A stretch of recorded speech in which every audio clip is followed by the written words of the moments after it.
नमस्कार प्रिय विद्यार्थियों। आज की वीडियो के माध्यम से हम लोग चर्चा करेंगे समाज शास्त्र के बारे में। बहुत ही बारीकी के साथ सोशियोलॉजी से बनने वाले मोस्ट इंपोर्टेंट अति लघु उत्तरीय, लघु उत्तरीय और दीर्घ उत्तरीय टाइप के प्रश्नों के बारे में हम चर्चा करेंगे। आपको बता दूं कि समाज शास्त्र बीए फोर्थ सेमेस्टर में जब आप पहुंचते हैं तो आपको पढ़ना होता है social problems and issues of development in India, यानी कि सामाजिक समस्याएं और भारत में जो विकास के मुद्दे हैं उन मुद्दों के बारे में आपको पढ़ना पड़ता है। तो मैं बहुत ही बारीकी के साथ चीजों को बताने का प्रयास करूंगा, समझाने का प्रयास करूंगा। ठीक है, आपको महामैराथन क्लास, रिवीजन क्लास में आपको क्या क्या मिलेगा, इसमें हम महत्वपूर्ण अति लघु उत्तरीय प्रश्न देखेंगे जिनकी संख्या 10 होगी और ये प्रश्न परीक्षा में पिछले कई वर्षों के पेपर में लगातार पूछे जाने वाले क्वेश्चन होंगे जिनको मैंने रखा है। लघु उत्तरीय क्वेश्चन होंगे जिनकी संख्या 8 होगी और ये 8 क्वेश्चन परीक्षा में पूछे जाने वाले क्वेश्चन है। और ऐसे ही दीर्घ उत्तरीय प्रश्नों की संख्या 4 होगी। ठीक है, इस तरीके से 10, 8, 18, 4, 22 क्वेश्चंस को मिलाकर के आज की वीडियो के माध्यम से हम डिस्कस करेंगे। अति लघु उत्तरीय प्रश्नों की संख्या होगी 10, जिनमें से आपको 10 करने होते हैं। पेपर का जो पैटर्न होता है उसके हिसाब से बता रहा हूं। 2 घंटे का आपका पेपर होता है और 10 प्रश्नों में से आपको दोस्तों करना कितना होता है, 10 के 10 करना होता है, यानी सबके क्वेश्चन 50 जो है शब्दों में आपको उत्तर लिखना होता है। लगभग में आधे पेज में आपको लिख देंगे, सही हो जाएगा। 8 क्वेश्चन में से आपको 4 क्वेश्चन करने होते हैं और इन 4 क्वेश्चंस को 150 शब्द या 200 शब्दों में लिखना के लिए बोला जाता है। ठीक है, कम से कम 2 पेज मान करके चले लघु उत्तरीय के लिए। दीर्घ उत्तरीय की बात अगर की जाए तो दीर्घ उत्तरीय प्रश्न जो होते हैं दोस्तों, इनकी संख्या 4 होती है। इनमें से केवल 2 या फिर किसी किसी विश्वविद्यालय में एक ही क्वेश्चन करने के लिए बोलता है और इनको लिखना होता है 450 शब्दों में या फिर 500 शब्दों में। ठीक है, इस तरीके से आपका कुछ पेपर का पैटर्न होता है। कम से कम 4 पेज में अगर आप इसको लिखते हैं तो बढ़िया तरीके से आपको नंबर मिल जाता है। 4-5 पेज में एक बढ़िया उत्तर माना जाता है दीर्घ उत्तरीय का। तो दोस्तों हम इसी को लेकर के आगे बढ़ेंगे और यहाँ जो मॉडल पेपर आप देखेंगे, यहाँ से क्वेश्चंस परीक्षा में 100% आने वाले हैं। किसी प्रकार का कोई दिक्कत नहीं है। आपने कुछ भी नहीं पढ़ा, कोई किताब, कोई सीरीज नहीं पढ़ी है और आप बीए के 4th सेमेस्टर में हैं और आप सोच रहे हैं कि हमारी परीक्षा लिखने वाली है कि गुरुजी तो हम कैसे लिखेंगे। तो लिखित परीक्षा कई विश्वविद्यालय की होगी, जैसे कि बहुत सारे विश्वविद्यालय लिखित परीक्षा करवाएंगे, तो उन सभी के लिए बहुत ही महत्वपूर्ण है। जैसे राम मनोहर लोहिया वाले भी अब की बार कह रहे हैं कि हम ऑब्जेक्टिव करवाएंगे लेकिन इसका लिखित होगा। इसके साथ साथ वीर बहादुर सिंह पूर्वांचल यूनिवर्सिटी, ठीक है, महात्मा गांधी काशी विद्यापीठ हो गया। इसके अलावा आपका और भी विश्वविद्यालय जैसे कि आपका मान लेते हैं कि महाराजा सुहेल देव आजमगढ़ विश्वविद्यालय हो सकता है, इसका ऑब्जेक्टिव करवा लिया जाए। ठीक है, सीसीएसयू का भी ऑब्जेक्टिव के चांसेस है, तो हो सकता है इसका भी ऑब्जेक्टिव हो। परीक्षा चाहे ऑब्जेक्टिव हो चाहे लिखित हो, मैं इतना कॉन्सेप्ट क्लियर करूंगा कि आज संपूर्ण यूनिट से बनने वाली मोस्ट इंपोर्टेंट प्रश्न के माध्यम से सारे टॉपिक्स भी कवर होंगे। आपने कुछ भी नहीं पढ़ा, कोई टेंशन लेने की जरूरत नहीं, बस आप इसको देख लीजिएगा। ठीक है, इसके अलावा आपका बुंदेलखंड यूनिवर्सिटी झांसी का ऑब्जेक्टिव होगा, छत्रपति साहूजी महाराज कानपुर विश्वविद्यालय का ऑब्जेक्टिव होगा, डीडीयू का ऑब्जेक्टिव। ठीक है, मां पाटेश्वरी का हो सकता है कि आपकी बार जैसे हो सकता है कि लिखित ही करवाया जाए, मां विंध्यवासिनी का ऑब्जेक्टिव है लिखित, जो भी होगा। ठीक है, तो सब देखा जाएगा, जैसा भी पेपर होगा सभी विश्वविद्यालय के लिए इंपॉर्टेंट है, मैं आपको बता देना चाहता हूं। इसके अलावा आपका मां शाकुंभरी सहारनपुर, राजा महेंद्र प्रताप सिंह स्टेट यूनिवर्सिटी, एमजीपीआरयू बरेली, इन तीनों का ऑब्जेक्टिव होगा। ठीक है, और भी लखनऊ विश्वविद्यालय का ऑब्जेक्टिव होगा। तो ऑब्जेक्टिव के लिए भी और लिखित के लिए, दोनों के लिए मोस्ट इंपोर्टेंट होगा। यहाँ पर आपका कॉन्सेप्ट क्लियर होगा, चीजों को समझ में आएगा, बहुत सारे टॉपिक्स आपके क्लियर होंगे आज की वीडियो के माध्यम से। ठीक है, हमारा एक दूसरा चैनल है दोस्तों, वहां पर आपको ऑब्जेक्टिव लेक्चर्स भी मिल जाएंगे, सोशल मतलब किसका, सोशियोलॉजी का और को करिकुलर का भी। हमारा दूसरा चैनल का नाम है को करिकुलर मास्टर। इस चैनल पर बहुत सारे लेक्चर्स आपको मिल जाएंगे, प्लीज जाकर के आप देख लीजिए। को करिकुलर मास्टर चैनल को आप सब्सक्राइब कर लीजिएगा, क्योंकि यहाँ पर बहुत सारे लेक्चर्स आपको मिलेंगे। और आप देख रहे हैं आज की वीडियो के माध्यम से शुक्ला स्टडी पॉइंट पर एक क्लास। हाय दोस्तों, मैं शिवम शुक्ला, आप सभी दोस्तों का हार्दिक स्वागत करता हूं आपके अपने YouTube channel Shukla study point में। अब हम चर्चा करेंगे महत्वपूर्ण अति लघु उत्तरीय प्रश्नों के बारे में, जिनकी संख्या 10 है। आइए एक एक प्रश्नों को बहुत ही बारीकी के साथ, सरल भाषा में, उदाहरण के साथ, मैंने यहाँ पर उदाहरण भी लिख रखे हैं, सरल उदाहरण लिख रखा है, उसको मैं आपको समझाते हुए हर एक टॉपिक को क्लियर करूंगा। पहला क्वेश्चन दोस्तों आपका आ चुका है, विचलन, यानी जिसको आप डेविएंस कहते हैं, क्या होता है विचलन? माने होता है विचलन। विचलन, बी माने होता नहीं, यहाँ पर नकारात्मक सेंस आता है विचलन।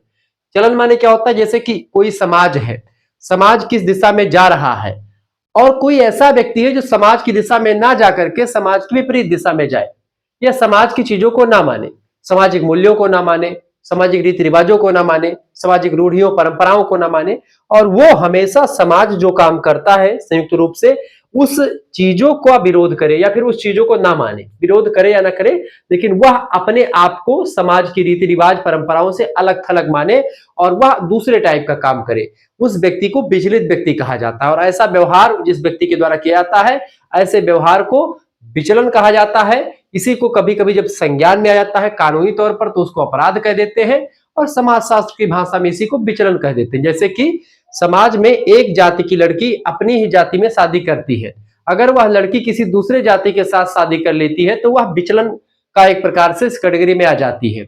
या फिर ऐसे तमाम प्रकार के और नियम कायदे होते जो जाति के नियम है, जो समाज के नियम है, उससे इतर काम करना, सारे नियमों के खिलाफ काम करना, ये होता है सामाजिक विचलन। अब इसको लिखित भाषा में समझे। उत्तर लिखेंगे दोस्तों, समाज के स्थापित नियमों, आदर्शों यानी आइडियल्स और मूल्यों, वैल्यू, जो सोशल वैल्यूज है, सोशल जो रूल है, जो सोशल आइडियल्स है, उन सभी के विरुद्ध काम करे या उन सभी से इतर काम करे। तो समाज के स्थापित नियमों, आदर्शों और मूल्यों के विरुद्ध किया जाने वाला व्यवहार विचलन कहलाता है। अब वह किसी व्यक्ति के द्वारा ही किया जाएगा, जाहिर सी बात है, और जिस व्यक्ति के द्वारा किया जाएगा दोस्तों, उस व्यक्ति को विचलित व्यक्ति कहा जाता है।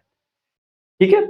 जब कोई व्यक्ति समाज के द्वारा स्वीकृत व्यवहारों को, यानी जो समाज के द्वारा मान्यता प्राप्त व्यवहार है, उसको नहीं अपनाता है, उसके खिलाफ काम करता है, तो जब कोई व्यक्ति समाज के द्वारा स्वीकृत व्यवहार की सीमाओं को तोड़ता है, ठीक है, तो उसे विचलित व्यवहार माना जाता है कि वो समाज के द्वारा मान्यता प्राप्त चीजों को नहीं स्वीकार करता। ठीक है, आगे देखते हैं। रॉबर्ट के मर्टन साहब ने बड़ा अच्छा परिभाषा दी है विचलन की, और का विचलन एक टॉपिक है अपने आप में, एक चैप्टर है विचलन, पहला ही चैप्टर मान करके चले। तो आपको यहां से क्लियर हो जा रहा है कि विचलन वास्तव में है क्या। अब विचलन के बारे में पूछेगा तो आप आसानी से बता करके बढ़िया तरीके से लिख पाएंगे अगर आपने मेरी वीडियोस को देखा। तो ऐसे तमाम सारे टॉपिक्स आज क्लियर होने वाले, सभी का पोस्टमार्टम होने वाला, सबका पर्दाफाश होने वाला है। ठीक है, तो रॉबर्ट के मर्टन कहते हैं कि विचलन वह व्यवहार है जो सांस्कृतिक लक्ष्यों और उन्हें प्राप्त करने के संस्थागत साधनों, जो सांस्कृतिक लक्ष्य हैं उनको प्राप्त करने के लिए जो संस्थागत साधन है जो समाज के द्वारा बनाए गए हैं, उनके बीच असंतुलन उत्पन्न हो जाता है, इसी को विचलन कहा जाता है। इसको और थोड़ा सा सरल उदाहरण के माध्यम से अगर मैं आपको समझाना चाहूं, आपकी अपनी भाषा में, गंवई भाषा में, जिसको आप अपनी परीक्षा में जाकर के लिख भी सकते हैं सरल तरीके से, मैं ऐसा आपको समझाने वाला हूं दोस्तों। देखिए, सरल उदाहरण आपके लिए रखा गया है। देखिए, लिखेंगे, समाज में बड़ों का सम्मान करना एक आदर्श है, सभी लोग करते हैं। यदि कोई व्यक्ति बिना किसी कारण के सार्वजनिक रूप से गाली गलौज करता है तो यह सामाजिक नियमों से विचलन कहा जाएगा, यानी कि बड़ों का सम्मान नहीं करता है, बड़ों का निरादर करता है, तो ऐसे व्यक्ति को विचलित व्यक्ति, और ऐसे व्यक्ति के द्वारा किया गया कृत्य विचलन कहलाता है। ठीक है, इसी प्रकार चोरी करना विचलन होता है, सार्वजनिक संपत्ति को नुकसान पहुंचाना भी विचलन होता है, तो ये सब विचलन की श्रेणी में आ जाता है। ठीक है, तो विचलन आपके समझ में आ गया होगा क्या होता है। तो आप, अगर आपसे विचलन में प्रश्न पूछेगा, चाहे लघु उत्तरीय में पूछेगा, चाहे अति लघु उत्तरीय में पूछेगा, चाहे दीर्घ उत्तरीय में, आप आसानी से चीजों को बता पाएंगे, समझा पाएंगे, क्योंकि आपका कॉन्सेप्ट क्लियर हो गया। Concept is power. अगर आपका कॉन्सेप्ट क्लियर है तो आपको कोई रोक नहीं सकता अच्छे अंक प्राप्त करने से। चलिए दूसरा क्वेश्चन दोस्तों, दूसरा प्रश्न है, बाल अपराध क्या होता है। बाल अपराध, बाल अपराध मतलब ऐसा अपराध जो 18 साल से नीचे का बच्चा करता है, 18 साल से कम वाला जो एज का बच्चा है, जो विचलित व्यवहार करता है या ऐसे व्यवहार करता है जो समाज के हिसाब से या कानून के नजरों में जो है वो अपराध होता है, ऐसे व्यक्ति को बाल अपराधी कहते हैं और ऐसे कर्म को बाल अपराध कहते हैं। अभी इसको मैं और समझाता हूं। उत्तर लिखेंगे कि जब एक निर्धारित आयु सीमा, भारत में बेसिकली आमतौर पर 18 साल है, अलग अलग जगहों पर, अलग अलग देशों में यही आयु सीमा, किसी में 16, किसी में 21, किसी में 14 रखी गई है। लेकिन भारत की अगर बात की जाए तो चूंकि भारतीय संदर्भ में हम देख रहे हैं, तो 18 साल से कम का बच्चा, तो उससे कम आयु का बच्चा कोई ऐसा कार्य करता है जो कानून की नजर में अपराध होता है, यानी कानून के नियमों के खिलाफ काम करता है, तो उसे हम बाल अपराध कहते हैं। और जिस व्यक्ति ने किया, जिस बच्चे ने, उसको बाल अपराधी कहा जाता है। ऐसे बच्चों को अपराधी यानी क्रिमिनल नहीं कहा जाता, बल्कि जो है विधि के विरुद्ध किशोर कहा जाता है। मतलब कि विधि विरुद्ध किशोर कहते हैं इसको, ऐसे बच्चों को, चूंकि ये कानून के विरोध में काम करते हैं या कानून के, या हो सकता है नहीं जानते हो कानून के बारे में। तो किशोर अवस्था के दौरान जैसे ऐसे कई अपराध हो जाते हैं जो बच्चे नहीं जानते हैं।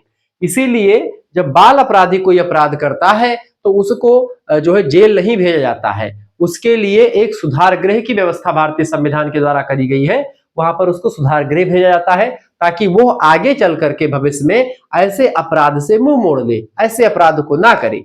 ठीक है, ये होता है जो है बाल अपराधी को लेकर के जो मैंने आपको बताया।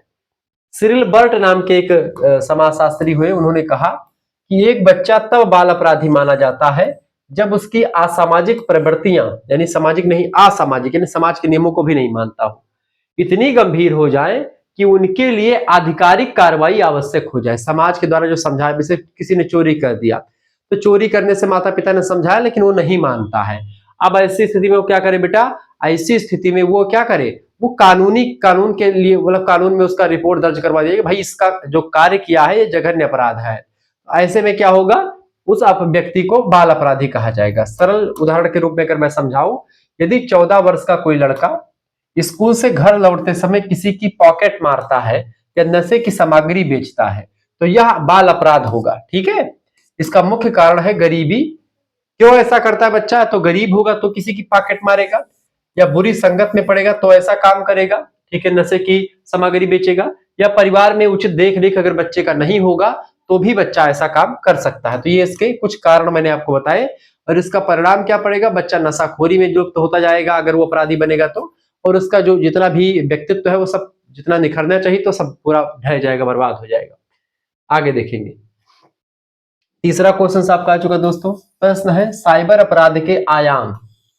पता है साइबर अपराध क्या, तो साइबर माने होता है जो आजकल ऑनलाइन ठगी होती है। जैसे आजकल इतनी ज्यादा ठगी एक प्रकार से दोस्तों हो रही है कि आपके फोन में, यहां तक कि मेरे पास कई लोगों ने बताया कि आपके पास जैसे बोलेंगे कि पेमेंट मतलब पेमेंट कोई आ गया, या फिर बैंक खाते फ्रीज हो रहे हैं बहुत सारे, आप देखते होंगे। ये सब इसीलिए हो रहे हैं क्योंकि कहीं से गेमिंग वगैरह आप खेलते तो वहां से कोई लिंक से आपके बैंक में पैसा आ जाता है, फिर वह पैसा एक प्रकार से 19-23 पे वही व्यक्ति कॉल करके आपका बैंक अकाउंट फ्रीज करवा देता है। तो ऐसे में क्या होता है कि दिक्कतों का सामना आपको करना पड़ सकता है। इसीलिए आपको जो है इन अपराधियों से बचना है। अभी कुछ दिन पहले की बात है, मेरा नाम बता करके एक बच्ची से कहा गया कि जो है आप इतने पैसे दे दीजिए, आपका दुगना कर देंगे, ये कर देंगे, फला कर देंगे, धमा कर देंगे। आपको मैं बता दूं कि मैं कभी भी इसी प्रकार के किसी भी चीजों की डिमांड नहीं करता हूं, ना मैं आपसे कभी पैसे मांगता हूं। और जो भी कोर्स की व्यवस्था की जाती है, कोर्स की अगर बात की जाए तो कोर्स मैं रखता हूं मात्र 100 रुपए का, वो भी जब हमारे व्हाट्सएप पर हमारा ये नंबर है। इसके अलावा और किसी से कोई बात हो तो आप मत समझिए कि मैं हूं। दिन पहले आपका नंबर था 9161936062, वो नंबर बंद हो चुका है, यह बात भी ध्यान रखेंगे। 9984099139, ये मेरा नया नंबर है, इसको मैंने लिया हुआ। इसी पर आपको एसएमएस कर देना है, क्या अपना नाम एसएमएस कर देना है, अपने यूनिवर्सिटी का नाम, अपने सब्जेक्ट के नेम, और आप किस सेमेस्टर अपने सेमेस्टर का नाम लिख के भेज दीजिएगा, 4th सेमेस्टर में। ठीक है, आपके लिए व्यवस्था क्या कर दी गई दोस्तों, आपके लिए पीडीएफ नोट्स की व्यवस्था कर दी, जैसे कि अति लघु उत्तरीय की, लघु उत्तरीय, दीर्घ उत्तरीय की ऐसे चल रहा है, ऐसे पीडीएफ मिलेंगे, और भी बहुत सारे पीडीएफ मिलेंगे, और ऑब्जेक्टिव वाले पीडीएफ आपको मिल जाएंगे। एमसीक्यू टाइप की परीक्षा होती है तो एमसीक्यूज भी मिलेगा, और सब कुछ आपको मिलेगा, ये बात आप ध्यान रखेंगे। सभी चीजें आपको मैं बढ़ाने का प्रयास करूंगा। इस नंबर पर आपको व्हाट्सएप पर एसएमएस कर देना है। जैसे एसएमएस करेंगे आपके पास एक क्यूआर कोड स्कैनर भेजा जाएगा, उसी पर आपको मात्र 100 रुपए फीस जमा कर देने हैं। जैसे आप फीस जमा करेंगे मात्र 100 रुपए, आपको एक व्हाट्सएप ग्रुप से जोड़ा जाएगा, वहीं पर आपको लाइव क्लास की link, video lecture, PDF note सब कुछ आपको मिलेगा। मात्र 100 रुपए फीस में सभी सब्जेक्ट का यहाँ पर नोट्स मिलता है, ये बात आप ध्यान, जैसे कि आपका समाज शास्त्र, शिक्षा शास्त्र, गृह विज्ञान, home science, Hindi, Sanskrit, geography, political science, history, सभी सब्जेक्ट के आपको यहाँ पर नोट्स मिलेगा, ये बात आप ध्यान रखेंगे। ठीक है, तो सभी सब्जेक्ट का यहाँ पर आपको ऑब्जेक्टिव नोट्स भी मिलेगा और लिखित वाला भी नोट्स, यानी कि अगर आपकी परीक्षा एमसीक्यूज होती है तो उसका भी आंसर शीट मिलेगा। प्रैक्टिस सेट कम से कम 3 से 5 प्रैक्टिस सेट आपको ऑब्जेक्टिव वाला मिल जाएगा, मतलब 5 तक मिल जाएगा आपको। इसके अलावा आपका जो अति लघु उत्तरीय, लघु उत्तरीय, दीर्घ उत्तरीय टाइप का होता है, यानी कि लिखित वाला, वो भी आपको मिल जाएगा। जैसे अभी आपने ये देखा कि इस तरीके से क्वेश्चन चल रहे हैं, ऐसे ये मॉडल पेपर है, इसका एक प्रैक्टिस सेट, ऐसे ही और कई प्रैक्टिस सेट आपको मिलते रहेंगे। साथ ही साथ में सभी सब्जेक्ट का आपको मिल जाएगा, और को करिकुलर का भी मिल जाएगा, यानी कि जैसे को करिकुलर में जो ऑब्जेक्टिव परीक्षा आपकी होती है उसका भी मिल जाएगा। तो ये आपके लिए बड़ा बेनिफिट्स रहेगा। सभी बच्चों के लिए इंपॉर्टेंट है, सभी सब्जेक्ट का मिलेगा। तो फोर्थ एंड फिफ्थ दोनों सेमेस्टर का एक साथ जो बच्चा फीस जमा करेगा उसकी मात्र 150 रुपए फीस है और केवल 100 रुपए फीस रखी गई है फोर्थ सेमेस्टर के लिए। ठीक है, एक सब्जेक्ट की आप सीरीज खरीदते हैं तो कम से कम आपकी 60 रुपए की सीरीज पड़ जाती है, और जब आप 5 सब्जेक्ट की सीरीज खरीदेंगे तो 6×5 = 30, 300 रुपए आपके सीरीज में चले जाते हैं। ठीक है, एक सेमेस्टर में। अगर 2 सेमेस्टर की बात की तो 600 रुपए यही हो जाते हैं। लेकिन जब आप हमसे जुड़ते हैं तो मात्र 150 रुपए में फोर्थ एंड फिफ्थ दोनों का मिल जाएगा। सारे सब्जेक्ट का जो भी मैं सब्जेक्ट पढ़ाता हूँ सभी सब्जेक्ट का आपको मिलता रहेगा। ठीक है, और 100 रुपए फीस में केवल फोर्थ सेमेस्टर का आपको मिल जाएगा। ठीक है, तो ये चीजें मैं करता हूं, तो ये कोर्स मैं देता हूं, और इस व्हाट्सएप नंबर पर जब आप एसएमएस करेंगे तो आपको अब मिलेगा, क्योंकि पुराना नंबर बंद हो चुका है। ये नंबर आपके लिए नया नंबर है, इस पर आप व्हाट्सएप पर एसएमएस करेंगे तो आपके लिए सही है। लेकिन आजकल क्या है कि जो है एक क्या नाम है, किसी बच्चे से जबकि वो बच्ची मेरे से व्हाट्सएप पे कोर्स से जुड़ी हुई थी, लेकिन उसको कहा गया कि आप जो है शुक्ला सर कहे हैं कि आप जो है इतना पैसा देंगे तो आपका इतना डबल कर दिया जाएगा, तिबल कर दिया जाएगा। ये सब बिल्कुल बकवास बातें हैं।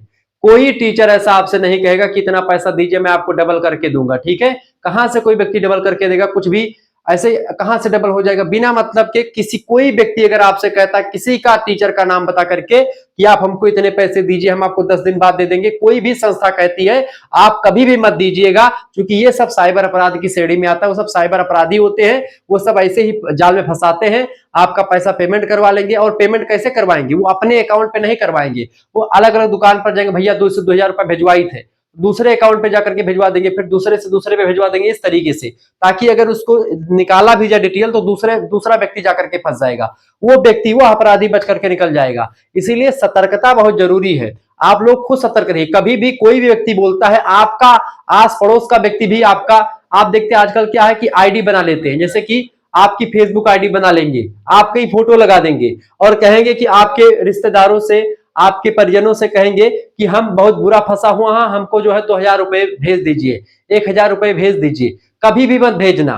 आपके परिवार वाला व्यक्ति कह रहा तब भी मत भेजना, क्योंकि बोल दो कि आप मेरे नंबर पे कॉल कीजिए, और कॉल करता है वीडियो कॉल बाकायदा देख करके तब आप फीस पेमेंट करें, तब भी जब आप देख करके फीस पेमेंट करें तब अपने परिजनों को पैसा दे। यहां तक कि इतना अपराध बढ़ गया कि आपकी आईडी बना करके, आपका फोटो लगा करके कोई व्यक्ति कुछ भी कर दे सकता है। इसलिए आपको सतर्क रहने की जरूरत है, किसी पर आंख मूंद करके विश्वास नहीं करना है, ये बात आप ध्यान रखेंगे। ठीक है, तो ये चीजें बहुत जरूरी है आजकल। तो साइबर अपराध यही होता है कि आपका जैसे कुछ भी हैक करके, कोई फोटो लगा करके, कोई ये तमाम जो घाल घपाची होती है, ये सब चीजें जो है ऐसे ही की जाती है साइबर अपराधियों के द्वारा। तो कंप्यूटर, इंटरनेट और आधुनिक तकनीकी के माध्यम से किए जाने वाले अपराधों को, ठीक है, क्या कहते हैं, साइबर अपराध कहते हैं। इसके आयाम बहुत विस्तृत होते हैं। आपको बता दो आजकल साइबर फ्रॉड बैंकिंग के माध्यम, बैंक में आपका ऐसा खाता है, आपको कोई पैसा भेजेगा कि 5,000 रुपए आपके अकाउंट में चला आएगा, और बोलेगा मेरा भैया मैंने 5,000 आपके अकाउंट में भेज दिए, जरा चेक कर लीजिए, उसको वापस कर दीजिए। कभी भी तुरंत मत चेक करिए, कम से कम 20-25 मिनट बाद चेक करिए और पूछिए क्यों भेज दिया तुमने, पैसा वापस ही मत करो, काम खत्म। जो भेजा है परेशान रहने दो उसको, क्योंकि वो व्यक्ति जान करके आपको अपराध में जाल में फंसा रहा है। चूंकि वो आप चेक करने जाएंगे, और जैसे ही चेक करने जाएंगे 5,000 आपके पास भेजा है, और 50,000 का आपका जो पेमेंट की रिक्वेस्ट है उसकी लिंक बना करके साइबर अपराधी आपके फोन में भेज देंगे। और जैसे ही आप अपना एप्लीकेशन खोलेंगे, अपना फिंगरप्रिंट लगाएंगे, और जैसे ही आप उसमें अपना पिन डालेंगे, तुरंत आपके अकाउंट से 50,000 रुपए कट जाएंगे, और आप ऐसे रोते रह जाओगे, पैसा वापस भी आपका नहीं हो पाएगा। इसलिए आपसे निवेदन यही है कि साइबर अपराधियों से फ्रॉड हो, मतलब कि जो साइबर फ्रॉड चल रहा है उससे आप सावधान हो जाइए और सतर्क हो जाइए, क्योंकि आजकल मार्केट में बहुत सारे फ्रॉड चल रहे हैं, बहुत सारी चीजें चल रही है। तो ऐसे में सतर्कता बहुत जरूरी है, आपको सतर्क रहना पड़ेगा। कोई व्यक्ति आपसे कहता कि इतना पैसा हमको दे दीजिए, उतना पैसा, तो एक बार आप उसको कंफर्म कीजिए, फोन करके बातचीत कीजिए, ये सब कीजिए। और बाकी जो मैं कोर्स की व्यवस्था किया हूं, कोर्स में मैंने नंबर दिया, इस नंबर पर व्हाट्सएप करेंगे तो ये मेरा ही नंबर है और मेरे पास ही एसएमएस आएगा, तो कोई दिक्कत की बात नहीं, आपको मात्र 100 रुपए में मिलेगा। इतना कम फीस में पढ़ाता तो मैं 2,000-3,000 क्यों बोलूंगा आपसे कि मुझे चाहिए, मुझे नहीं चाहिए आपका पैसा।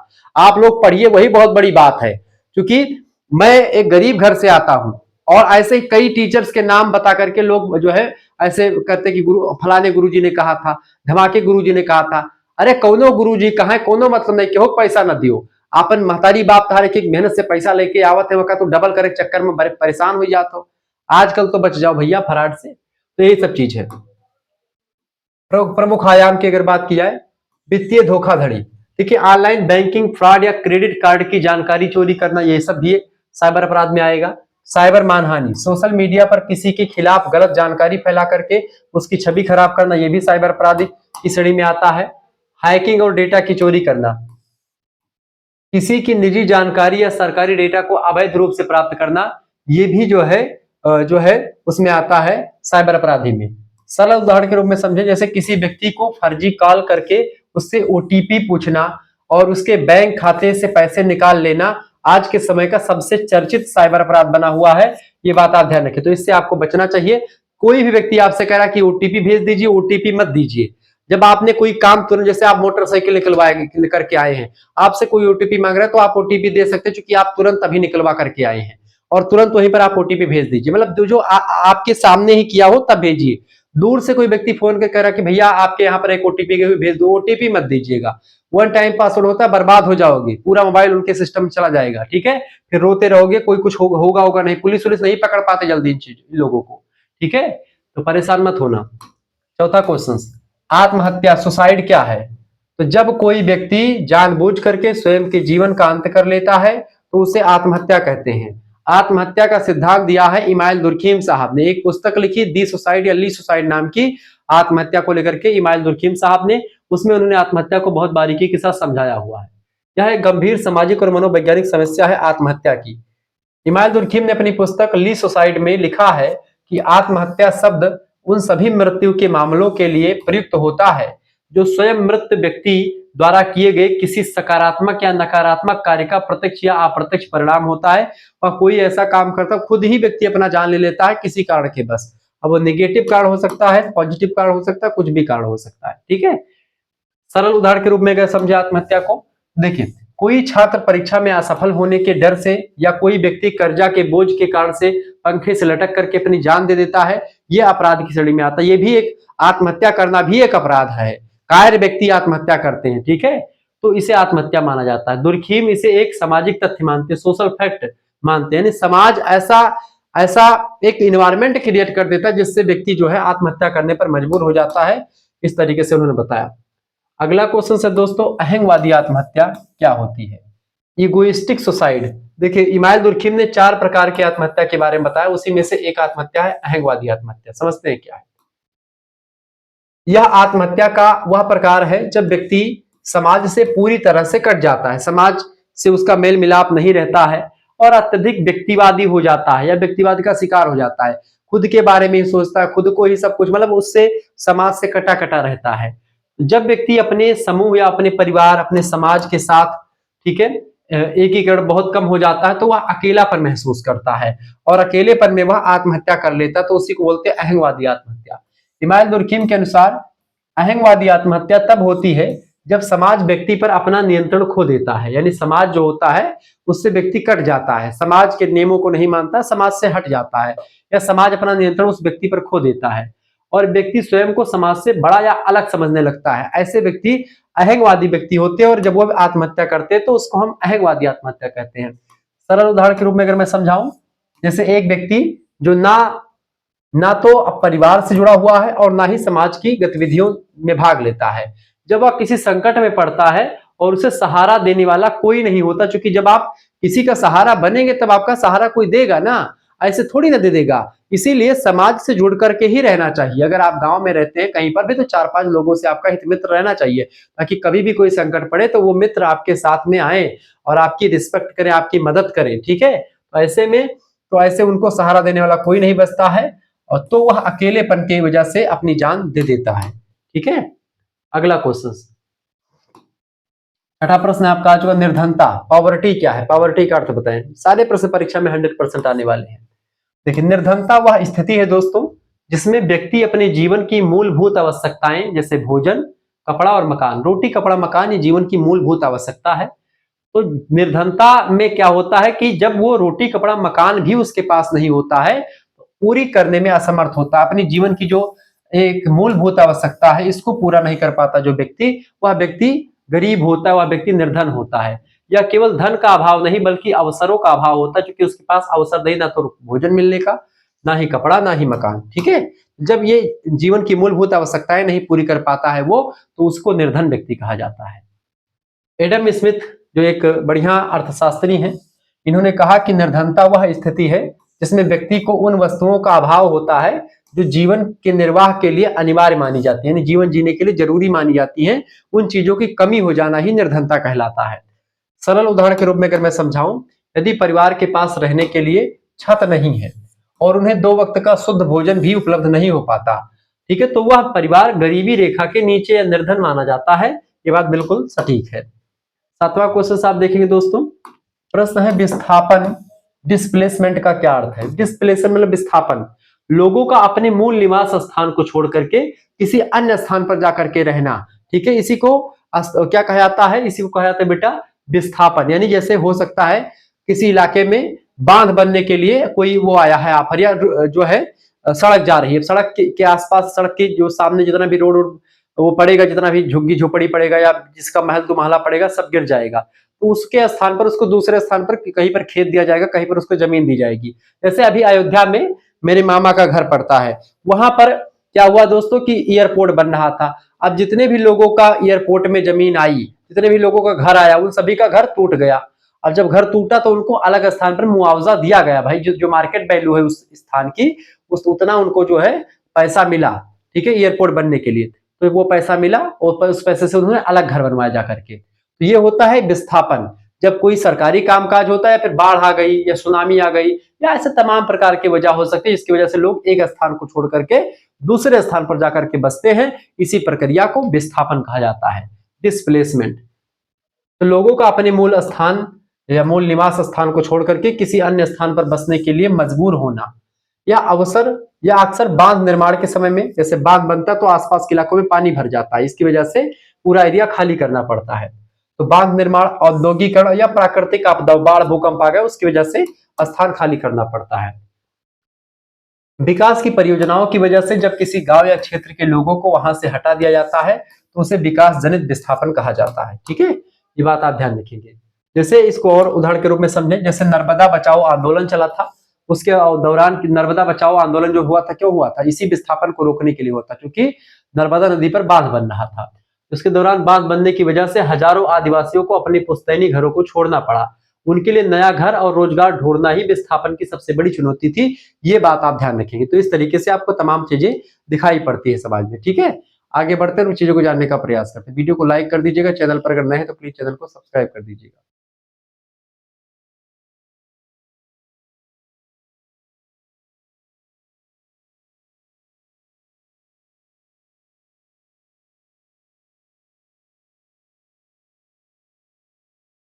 क्लियर? 8वां क्वेश्चन आपका आ चुका दोस्तों, दिख रहा है ना बोर्ड पर आपको अच्छे से? बिल्कुल।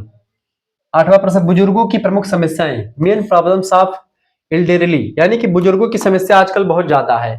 आजकल अपने बच्चे ही अपने माता पिता को नहीं देखना चाहते हैं।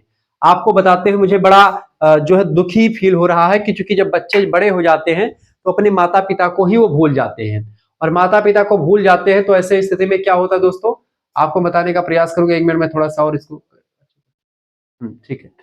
तो क्या होता है कि अपने माता पिता को ही बच्चे क्या होते हैं, भूल जाते हैं। क्योंकि बुजुर्ग आजकल क्या है, अकेलेपन का शिकार है। और उनका लड़का क्या होता है, मोबाइल फोन लेकर के वो अपना फेसबुक पर दुनिया भर के दोस्त बनाता है, लेकिन अपने घर में एक बुढ़ा पड़ा हुआ है खटिया पे, उसको एक लोटा पानी देने में उसको असमर्थता महसूस होती है, उसको आलस लगती है उस बेटे को। ऐसे बेटे पर धिक्कार है। इसीलिए विद्वानों ने, पूर्वजों ने कहा कि पूत कपूत तुका धन संचय, और पूत सपूत तुका धन संचय।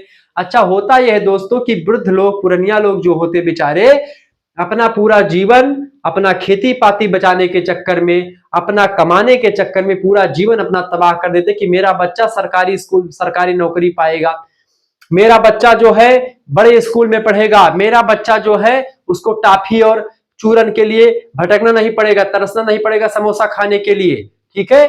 जो व्यक्ति बुढ़ा अपने आप पर सोचेगा कि बचपन में मुझे समोसा खाने के लिए 10 रुपए नहीं मेरे पास होते थे, 5 रुपए ही रहते थे, मैं समोसा खाने से वंचित रह जा पाता था, वो व्यक्ति हमेशा ही सोचेगा कि मेरा बच्चा पिज्जा बर्गर खाए, मतलब वो और ऊंचा चीजों को खाए और अच्छी चीजों को खाए। हालांकि पिज्जा बर्गर कोई अच्छी चीज नहीं है, लेकिन वो सोचेगा कि वो जो मैं नहीं कर पाया वो मेरा बच्चा करे। हर माता पिता का कर्तव्य। लेकिन होता क्या है कि वो धन बहुत इकट्ठा कर लेता है। मैंने जो चौपाई बोली थी इसका मतलब ये है कि अगर खूब ज्यादा आप धन कमा करके रख देंगे अपने बच्चे के लिए, तो अगर वो कपूत होगा तो सारा नष्ट कर देगा, अगर सपूत होगा तो सब वो खुद कमा लेगा। इसीलिए आपको धन संचय करने की जरूरत नहीं है। मौज मस्ती जब तक हो, खाओ पियो, पढ़ो वहीरो, टहरो घूमो, इंजॉय करो।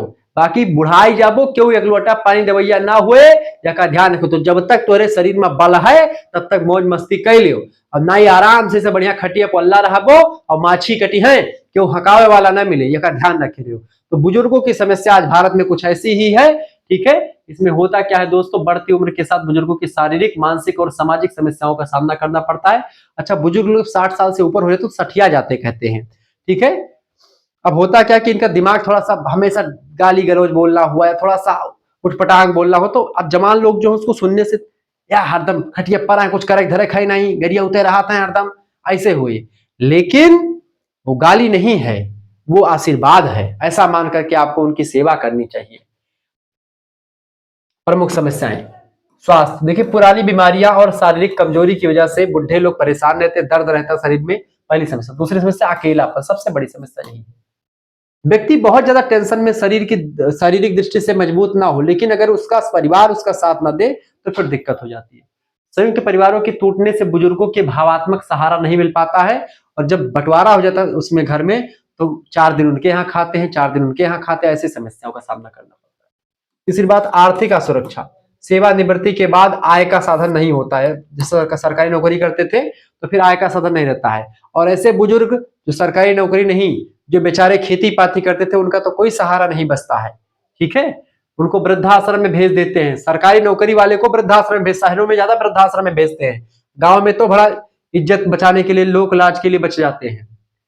सरल उदाहरण, आज के समय में कई बुजुर्गों को उनके बच्चे ओल्ड एज होम यानी वृद्धाश्रम छोड़ देते हैं, जिससे उन्हें गहरा मानसिक आघात पहुंचता है, और वे अपने प्यार के लिए तरसते रहते हैं कि हमारा बच्चा जिसके लिए मैंने इतना मेहनत की थी, हमने क्या किया, बरही छठी से लेकर और मसुआरा और मोड़न ब्याह गमन कई कई उन्हें बड़ा करीन, और वह आज उन्हें मातारी बाप का देखा नहीं चाहते। यह मेरे जो है आज समस्या बनी है बुजुर्गों का। तो ये समस्या आप ऐसे लिख सकते हैं। 9वीं नंबर प्रश्न, वैश्वीकरण, ग्लोबलाइजेशन का अर्थ क्या है? वैश्वीकरण का मतलब विश्व को एक गांव के रूप में समझना और पूरा व्यापार, खुला व्यापार करना, एक दूसरे को एक प्रक्रिया से कि आज अमेरिका भारत से व्यापार करे, व्यापार अमेरिका जो है ईरान से जो है, आज तो युद्ध ही चल रहा है खैर, लेकिन ऐसे भारत का व्यापार ईरान से है, सबसे व्यापार रूस से है, तो ऐसे में व्यापार पूरा पूरे जिस देश में जहां जहां पर जो अच्छी चीजें है उसको लेकर के, जो हमारे पास अच्छी चीजें उसको हम दे करके इस तरीके से व्यापार बढ़ाए और एक दुनिया को एक गांव के रूप में देखें।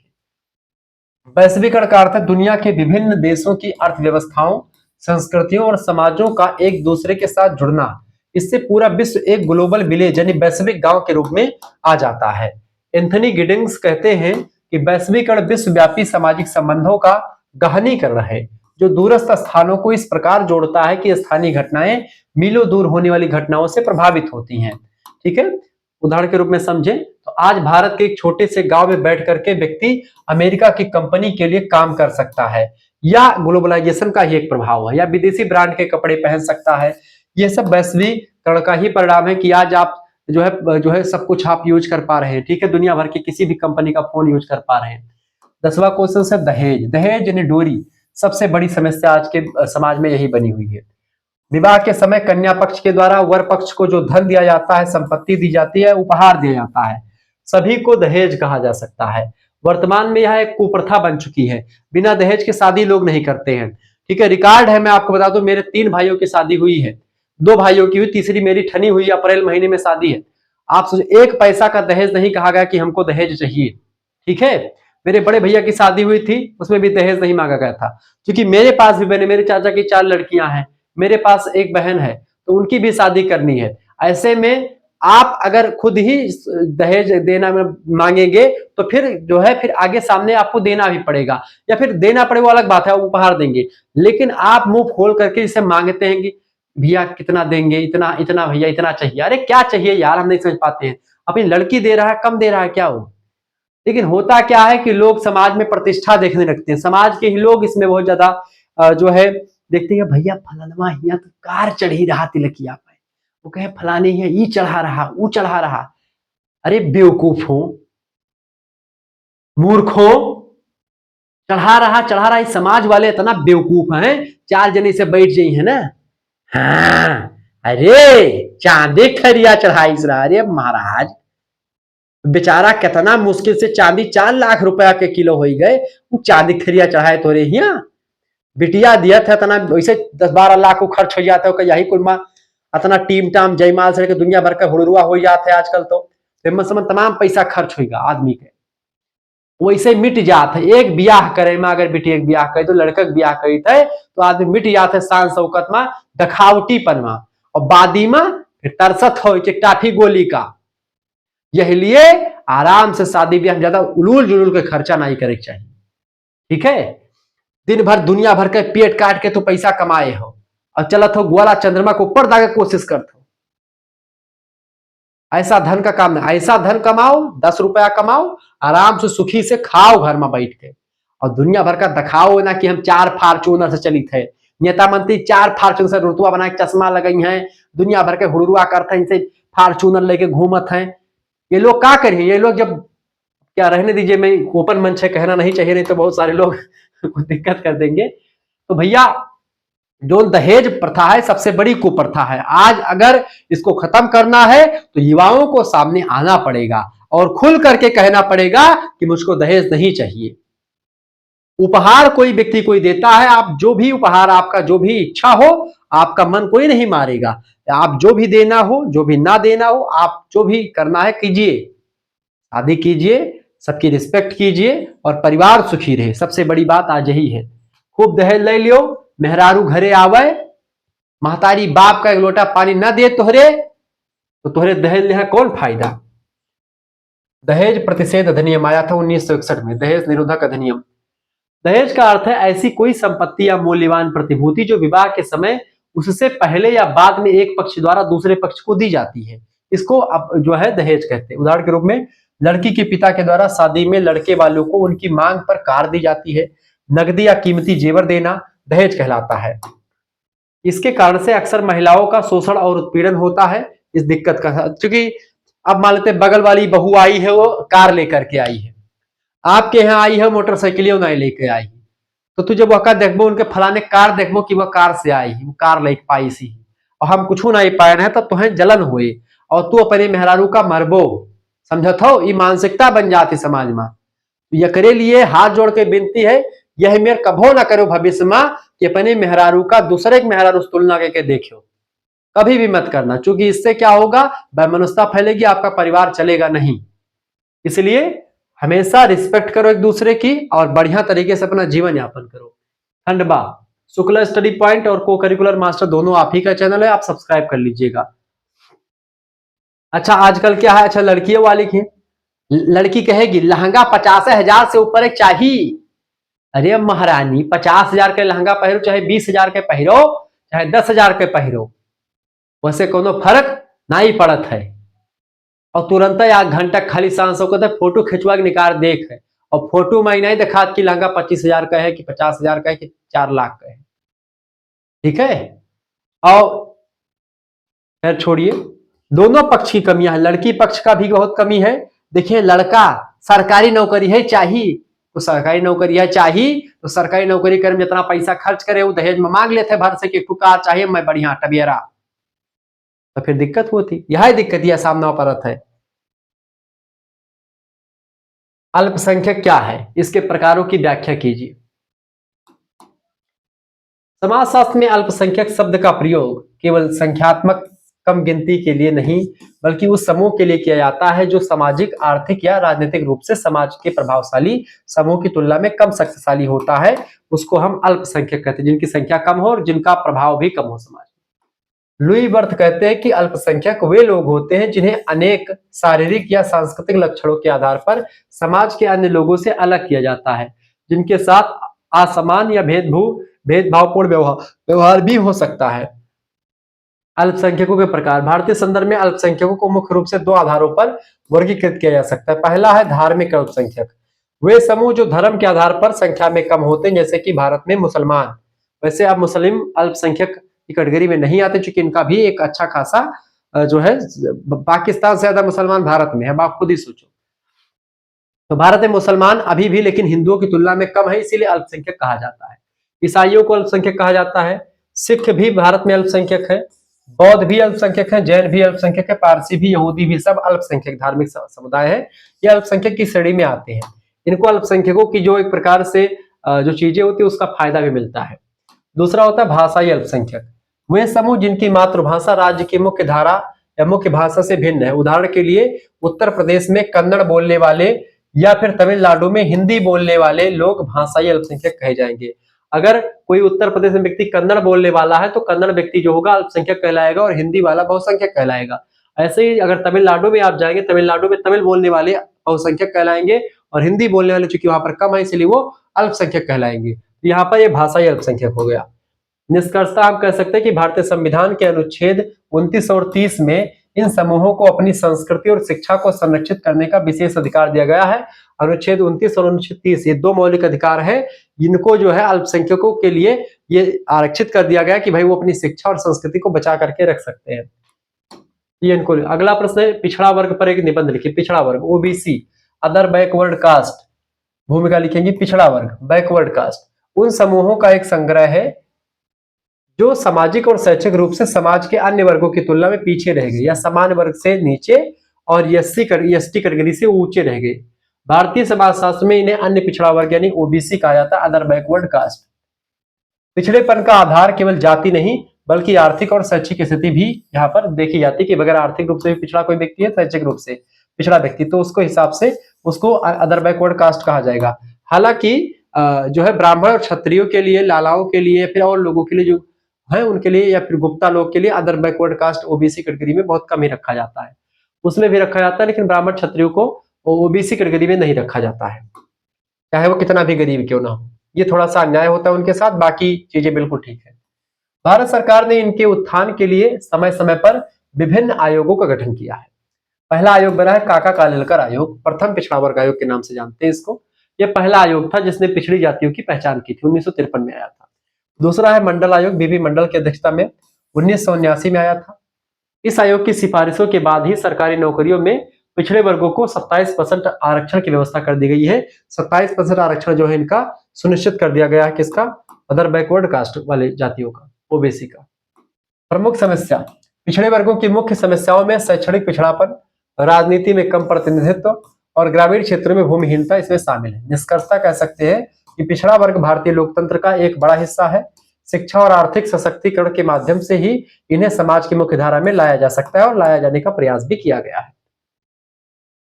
चौथा क्वेश्चन आपका आ चुका है, घरेलू हिंसा क्या है? इसकी प्रकृति को स्पष्ट कीजिए। घरेलू हिंसा, घरेलू हिंसा केवल महिलाओं को मारना नहीं बल्कि छोटे बच्चों को मारना पीटना भी घरेलू हिंसा के अंतर्गत आता है।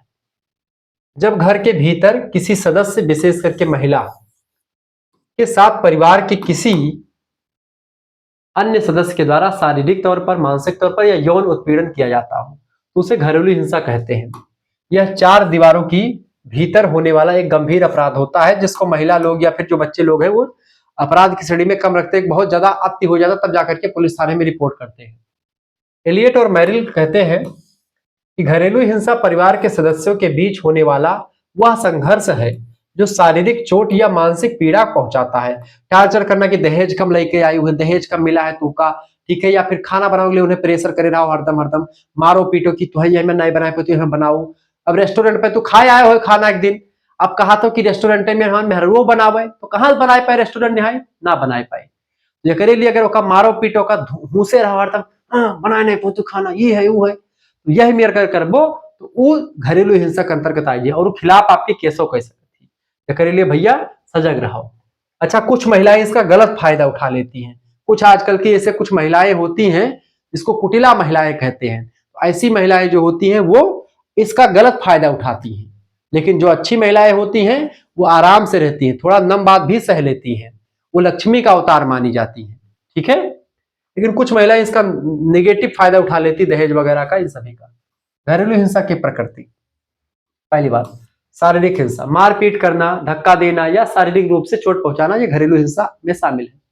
दूसरी मानसिक या भावात्मक हिंसा, गाली गलौज करना, अपमानित करना, बार बार घर से निकालने की धमकी देना बार बार महिला को, ये भी घरेलू हिंसा में आ जाएगा। आर्थिक हिंसा, खर्चा के लिए पैसे रहते। अगर मेहरारू कहा थी कि हमें बढ़िया लक्ष्मी के लिपस्टिक चाहिए और ना ही देते हो तो यह घरेलू हिंसा में रखा जी। ठीक है, ये बात है ना, मतलब ना ही कहो तो दे दो भाई, कुछ पैसा दो कि ताकि वो भी खरीद पाए पहन पाए। ठीक है, ऐसा नहीं लक्ष्मी का दो, किसी भी कंपनी का दे दीजिए। मतलब अगर खर्चा करे कह रहे कि हमको गोलगप्पा खाने का मन कर रहा है और आप 5 रुपए आपके 10 रुपए आपके जेब से नहीं निकल रहे हैं अपनी महिला के लिए, अपनी स्त्री के लिए, तो तुम्हारे कमाई पे आग लग गई। ठीक है, इसलिए खर्चा के लिए अगर अपनी पत्नी को कोई व्यक्ति पैसा नहीं देता है, उससे बड़ा मूर्ख कोई नहीं होगा। क्योंकि आपके भरोसे पे अपने महतारी बाप को छोड़ करके आई है, इसलिए आपका परम दायित्व बनता है कि आप उसको खर्चा पानी देते रहे। स्त्री धन छीन लेना, अगर उसके पास कोई पैसा मुंह देखो खो पा ही बेचारी वह ले लियो, तो वो सब का हुआ है, घरेलू हिंसा बहुत है। अगर अपने स्वेच्छा दिए थी कि लियो पतिदेव परमेश्वर हमरे एक ले जाओ, हमारे खातिर कुछ गहना बनवाए लाओ, तो लिए थो तो ठीक बात है, लेकिन उसे जबरदस्ती ले लिए थो कि लाओ, वो चीज गलत है।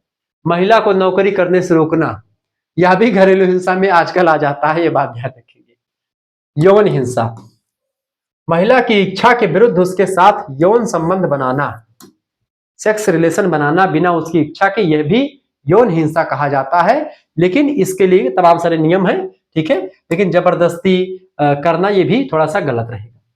निष्कर्षतः हम कह सकते हैं कि भारत सरकार ने इसे रोकने के लिए घरेलू हिंसा से महिला संरक्षण अधिनियम बनाया 2005 में। ठीक है, लागू किया है, जो पीड़ित महिलाओं को कानूनी सुरक्षा प्रदान करता है। 5वां क्वेश्चन से, दहेज एक सामाजिक अभिशाप है, इस कथन की व्याख्या कीजिए। बिल्कुल, दहेज प्रथा भारतीय समाज की एक अत्यंत प्राचीन और घातक बुराई है। आज के युग में यह एक सौदेबाजी बन चुकी है जो विवाह जैसे पवित्र बंधन को कलंकित कर रही है। आजकल महिलाओं को भैया मतलब कि जेवर बनवाने में जो पुरुष वर्ग है, आप खुद ही आप सोच लो, जेवर बनवाने में कम से कम आपके 8-10 लाख रुपए चले जाएंगे, आप अगर जेवर बनवाते हैं ठीक ठाक तो। ठीक है, और ऐसे महिला को अगर महिला की तरफ से अगर महिला जो है वो अपने पति को लिए मतलब उसकी जैसे आपकी जो है ससुराल वाले आपके लिए सीकड़ बनवाएंगे, ठीक है, अंगूठी देंगे, तो उसमें सब में भी उसका बड़ा पैसा खर्च हो जाता है। तो ये सब बड़ा ज्यादा उलूल जुलूल का खर्चा भी कह सकते हैं। लेकिन हाँ, व्यक्ति अच्छा गहना बनवाना मेरे हिसाब से उतना बेकार नहीं होता। क्योंकि क्यों? क्योंकि आप गहना इसलिए बनवाते, पहले के माता महतारी बाप इसलिए बनवाते थे कि ताकि हो सकता है शादी हो जाए, शादी के बाद में हो सकता अपने मेहरारू कमाए खवाए ना पावे, तो गहनमा बनवाए रही तो मेहरुआ अपना कुछ धरे रहे तो कुछ गिरो धर के तो खावा पिया करे, साल 2 साल 5 साल तक गहनवा चलाए वह खर्चा खुराकी। यह लिए पहले गहना बनवाने की प्रथा चलती रही, ताकि कठिन स्थिति में गहना किसी सुनार के यहाँ पर रख करके और वो कुछ पैसे लेकर के अपना जीवन यापन कर ले। ये बड़ी जबरदस्त व्यवस्था थी। लेकिन आजकल क्या है, सब एकदम से सब दिखावेपन के चक्कर में सब बर्बाद कर दिए। कथन की व्याख्या, दहेज को अभिशाप इसलिए कहा जाता है दोस्तों क्योंकि महिलाओं का उत्पीड़न होता है। दहेज की मांग पूरी न होने पर बहुओं को जला दिया जाता है, पहले, अब नहीं होता। यह मानसिक रूप से प्रताड़ित किया जाता है। आजकल तो महिलाओं को एक जबान भी उल्ट करके कोई पुरुष बोल देता है तो उसमें महिलाएं तुरंत जो है 100 नंबर 112 नंबर तुरंत मिलाने के लिए तैयार रहती हैं। आजकल महिलाओं का दबदबा कायम है, इसमें कोई दो राय नहीं है। लेकिन हाँ, कुछ पुरुष वर्ग ऐसे जो बिना मतलब के महिलाओं को दबा करके आज भी रखना चाहते हैं। लेकिन किसी भी चीज को दबा करके रखने से वो चीजें फट जाएंगी, इसीलिए दबा करके नहीं रखना चाहिए, स्वतंत्र रहने दीजिए।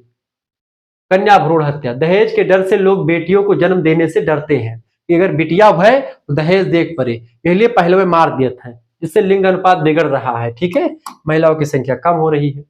आर्थिक बोझ, गरीब पिता अपनी बेटी की शादी के लिए कर्ज लेता है और जीवन भर उसी कर्ज के बोझ तले दबा रहता है, पूरा जीवन अपना तबाह कर देता है एक बिटिया की शादी के लिए। इसीलिए मेरे पुरुष समाज से विनम्र निवेदन है कि कभी भी दहेज के लिए किसी बेटी के पिता को लज्जित मत करना। अगर 2 लाख रुपया तो दिया कहीं से, या कई लाख रुपया दिया था, 1.5 लाख दिया था, तो कब मुहारे बेइज्जती वाकई ना करे। बेचारा कहां से लेके आवा है वो, और कौन मेरे तुम्हें दिया था, वो तो बड़ा व्यक्ति, देने वाला बड़ा होता है कि लेने वाले। आप तो नीच व्यक्ति हो जो उससे आप ले रहे हो, और जब वो दे रहा है तो बड़ा है, उसका सम्मान कीजिए। वो आपको 1 रुपया दे रहा है, 10 रुपया कोई व्यक्ति आपको दे रहा है, वो आपसे बड़ा है। देने वाला दाता होता है, लेने वाला हमेशा झुका रहता है, ये बात ध्यान रखेंगे। लेकिन भारतीय समाज में उल्टा चलता है। लड़कियों दिए थे बेचारा, लड़कियों दिए थे तुम्हें साल भर बनाए खवाए आए तुम्हारे घरे, और वो करे बादी में कुछ पैसा वो दिया था, बासी खाए बैठे थे, रिसिया था तो गटे सिकड़ो चैनो लटकाए थे गटहिला, लेकिन तू वका प्रताड़ित करता, ये गलत। अनैतिकता, यह समाज में लालच को बढ़ावा देता है और व्यक्ति की योग्यता के बजाय उसके रेट यानी दहेज की राशि पर ध्यान दिया जाता है। आजकल दहेज से ही किसी व्यक्ति की योग्यता सेट की जाती है। सरकारी नौकरी लोग आजकल इसीलिए लेते हैं चूंकि हमको दहेज में कार मिल जाए बस। अरे सरकारी नौकरी मारो गोली, बढ़िया 4 रोटी घरे कमा बैठो, घरे रहो। सरकारी नौकरी भेज भेज तो है कहूँ अलग जा, तो हम परेशान हो दिन भर कुर्सी बैठे बैठे एकदम से पूरा देह भर टूट गई ही। घरे आवत हो लिख के सो जात हो आराम से। यही में नौकरी करके बिटियन के ब्याह करे कौन मतलब है। आराम से अगर आपको 4 पैसा घर बैठे मिल रहा है, आपकी रोजी रोटी चल रही, जरूरी नहीं कि आपका लखनऊ में और दिल्ली में मकान ही बने।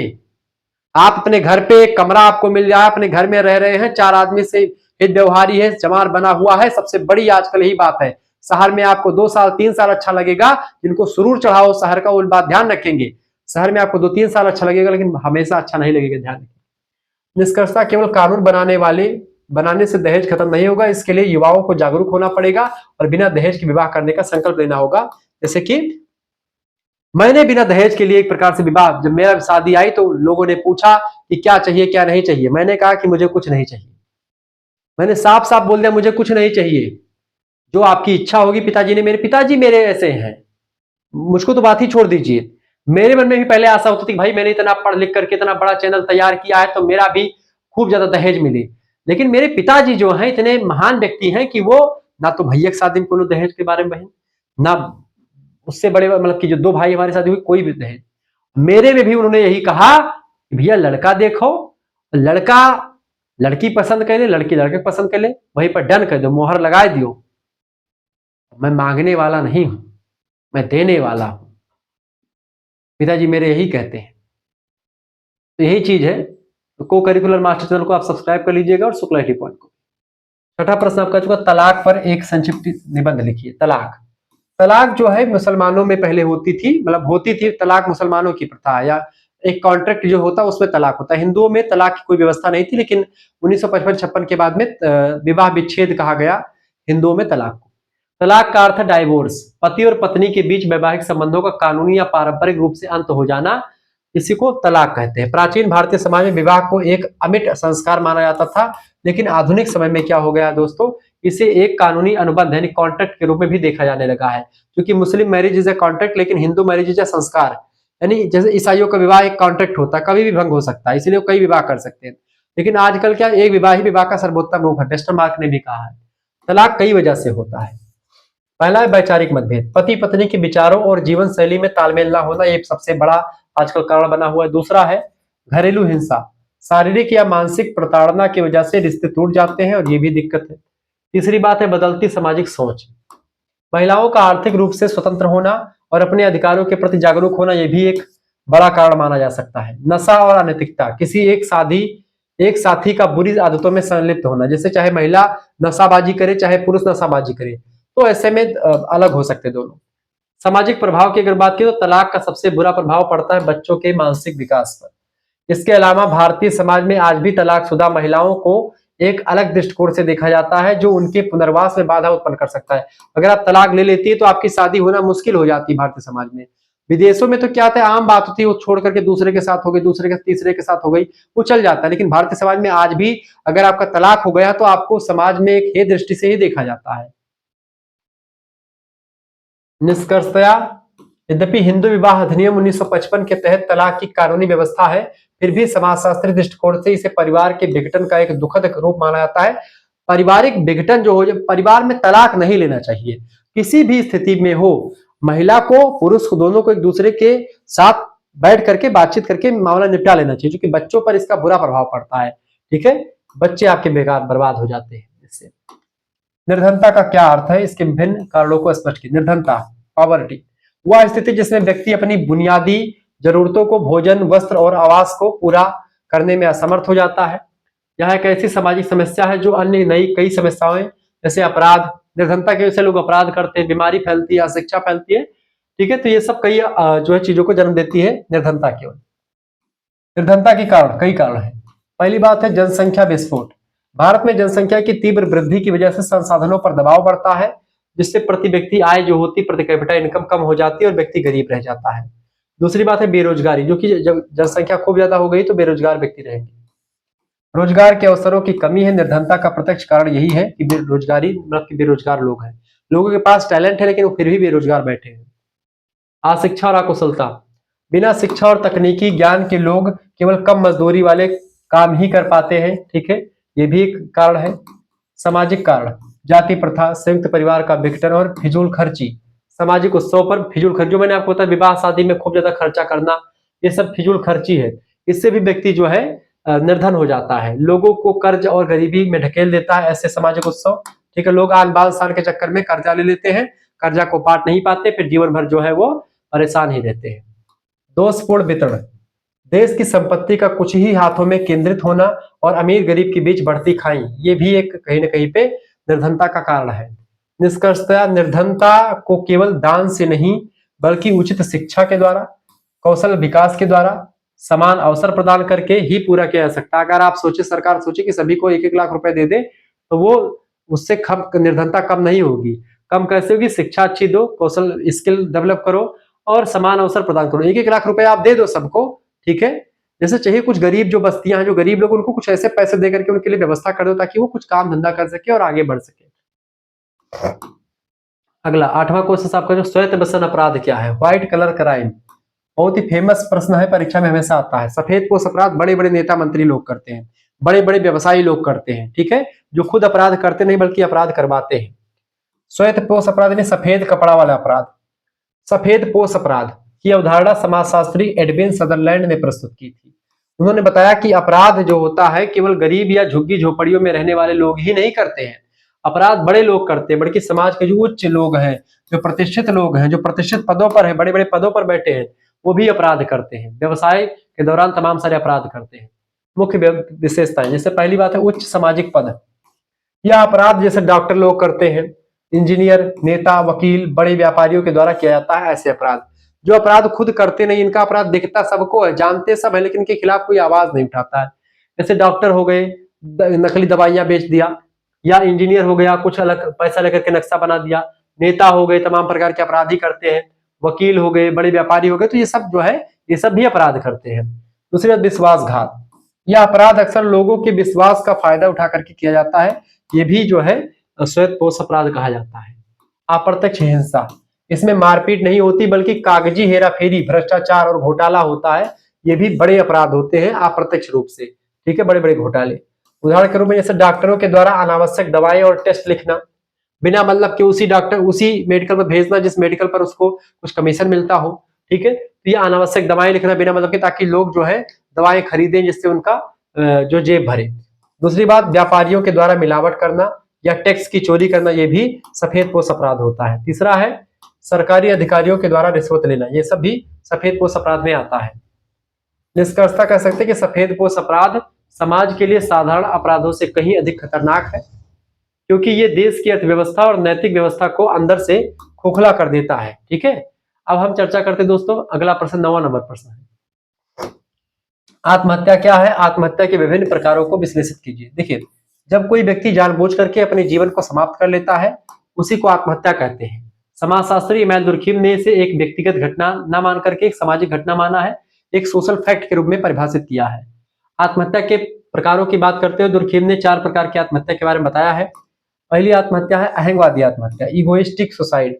जब व्यक्ति समाज से कटा हुआ रहता महसूस करता है और अत्यधिक अकेलापन महसूस करता है और मौत की ओर वो चला जाता है, तो होती है आपकी आत्महत्या इगोइस्ट। दूसरी होती परार्थवादी आत्महत्या, ठीक है, जब व्यक्ति समाज या समूह के लिए अपनी जान दे देता है, जैसे कि देश के लिए शहीद होना या प्राचीन समय में सती प्रथा, ये आपकी होती परार्थवादी आत्महत्या कि अपने पति के लिए अपने प्राणों की दाह कर देना। ठीक है, ये होता है आपका परार्थवादी आत्महत्या। तीसरी आत्महत्या होती है असंगत या विसंगतिपूर्ण आत्महत्या, जब समाज में अचानक कोई बड़ा बदलाव आ जाए, जैसे अचानक दिवालिया हो जाए वो व्यक्ति, ठीक है, या बहुत बड़ी लॉटरी लग जाए उसकी, जिससे व्यक्ति तालमेल नहीं बैठा पाता और वो खुशी में या बड़े बहुत ज्यादा दुख में वो मर जाता है। चौथी आत्महत्या होती भाग्यवादी आत्महत्या, जब समाज के नियम व्यक्ति पर इतने कठोर हो जाते हैं कि उसे मौत ही एकमात्र रास्ता दिखती है। समाज के नियम इतने कठोर है कि समाज व्यक्ति को ऐसे टॉर्चर कर रहा है, तो ऐसे में व्यक्ति मर जाता है। निष्कर्षतः आत्महत्या का सीधा संबंध व्यक्ति के सामाजिक एकीकरण यानी सोशल इंटीग्रेशन और नियमन से होता है। जब वो समाज के साथ अपना तालमेल नहीं बैठा पाता तो व्यक्ति वो मर जाना ही पसंद करता है। अब जो है दीर्घ उत्तरीय प्रश्नों की तरफ हम बढ़ते हैं। दीर्घ उत्तरीय प्रश्न की बात की तो ये 4 की संख्या में दीर्घ उत्तरीय प्रश्न होते हैं, इनके बारे में हम चर्चा करेंगे। 4 क्वेश्चन से आपके दीर्घ उत्तरीय के आइए जानने का प्रयास करते हैं। पहला क्वेश्चन से आपको 5 शब्दों में लिखना है।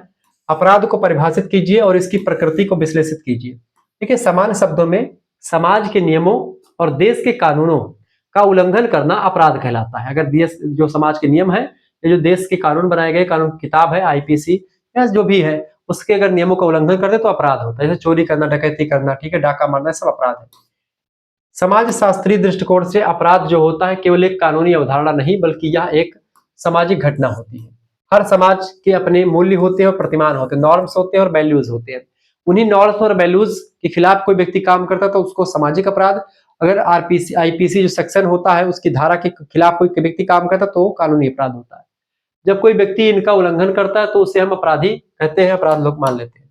विद्वानों के अनुसार परिभाषाओं की अगर बात की जाए, इलियट और मैरिल कहते हैं कि अपराध वह कार्य है जो उस समय के कानून के अनुसार दंडनीय हो, जिस समय वह किया गया हो, यानी जिस समय वह काम किया गया हो उस कृत्य के लिए कोई दंड का प्रावधान अगर किया गया तो वही काम अपराध कहलाएगा। सदरलैंड कहते हैं कि अपराध सामाजिक नियमों का उल्लंघन करना होता है। टैफ्ट कहते हैं कि कानूनी रूप से अपराध वह क्रिया है जो कानून का उल्लंघन करती है। तो कुल मिलाकर कानून का उल्लंघन करना ही अपराध है और ऐसे कृत्य करने के लिए दंड का प्रावधान भी किया जाता है। ये सब अपराध की श्रेणी में आते हैं। अपराध की प्रकृति, नेचर ऑफ क्राइम देखेंगे। सार्वभौमिक, दुनिया का कोई भी ऐसा समाज नहीं दोस्तों, यूनिवर्सल है क्राइम। हर एक समाज में क्राइम होता ही होता है। ठीक है, तो जहां अपराध ना हो ऐसा कोई समाज नहीं। दुर्कीम के अनुसार अपराध समाज का एक अभिन्न अंग होता है, बिना अपराध के भी समाज का निर्माण संभव नहीं है, क्योंकि अपराध जो होता है वो हर एक समाज में होता है। परिवर्तनशीलता, और हमेशा से अपराध होता आ रहा है। अपराध की प्रकृति समय और स्थान के अनुसार बदलती रहती है। अलग अलग समय में अलग अलग अपराध होते हैं। जैसे आजकल साइबर अपराध एक नया अपराध बना हुआ है। जो कार्य आज अपराध है हो सकता है कल वो अपराध ना हो। जैसे सती प्रथा पहले अनिवार्य था, अब वो अपराध के रूप में आता है। अगर सती प्रथा आप करते तो आप अपराधी हैं। ठीक है,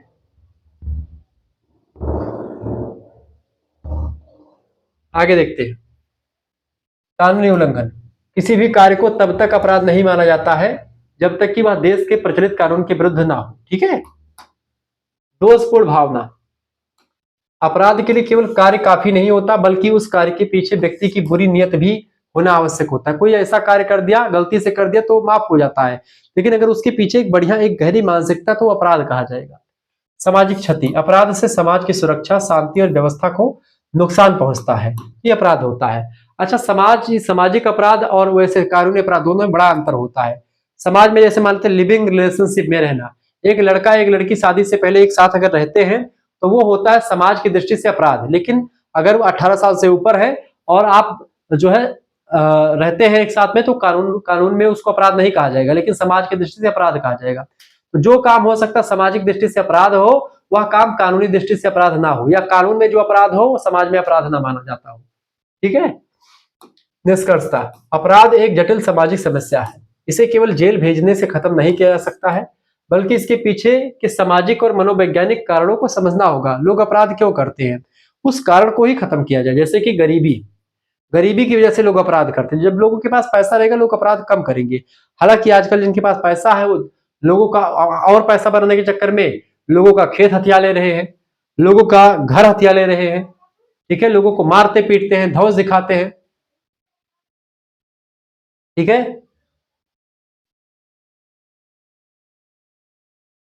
गरीबी, बेरोजगारी और अशिक्षा को समझना और सुधारना आवश्यक है, क्योंकि बेरोजगारी रहेगी तो लोग अपराध करेंगे, गरीबी रहेगी अपराध करेंगे, अशिक्षित रहेंगे अपराध करेंगे। उनको 100 रुपए 200 रुपए दो अशिक्षित व्यक्ति को, वो आपका काम कर देगा।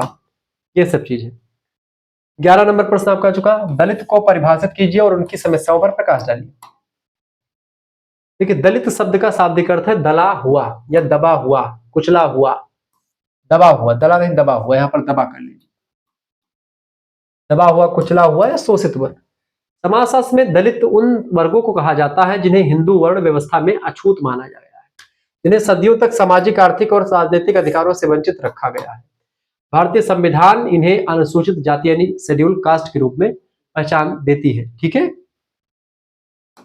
डॉक्टर बी आर अम्बेडकर के अनुसार दलित वे लोग हैं जिन्हें हिंदू समाज व्यवस्था में सबसे निचले पायदान पर रखा गया और जिनके साथ अमानवीय व्यवहार किया गया। महात्मा गांधी ने इन्हें हरिजन शब्द से संबोधित किया। हरिजन माने होता है ईश्वर के लोग, ईश्वर के आदमी, ताकि समाज में उन्हें सम्मान मिल सके, और समाज में आज सम्मान दलितों को मिल रहा है। पहले क्या था कि भाई कुछ लोगों के द्वारा कुछ अपराध किया गया और इसके आधार पर लोगों ने कहा कि सभी के साथ अपराध हुआ। जो दलित आगे बढ़ने वाले थे वो आगे बढ़ गए और जिनको बहाना बनाना था वो पीछे रह गए। संत रैदास, संत क्या नाम है जिन्होंने महाभारत को लिखा, महर्षि वेद व्यास, दलित थे। मतलब एक मछुआरे की पुत्री से पैदा हुए थे महाराज जो है महाराज व्यास जी, लेकिन महाभारत जैसे ग्रंथ को लिखा। महर्षि वाल्मीकि संस्कृत भाषा में रामायण को लिखा। तो जब ऐसे से महापुरुष हुए, संत रविदास से लेकर के कबीरदास जैसे सभी तमाम सारे लोग हुए जिन्होंने कभी भी जाति पात को नहीं देखा, तो कहीं ना कहीं मध्यकाल में कुछ लोगों ने ऐसा किया।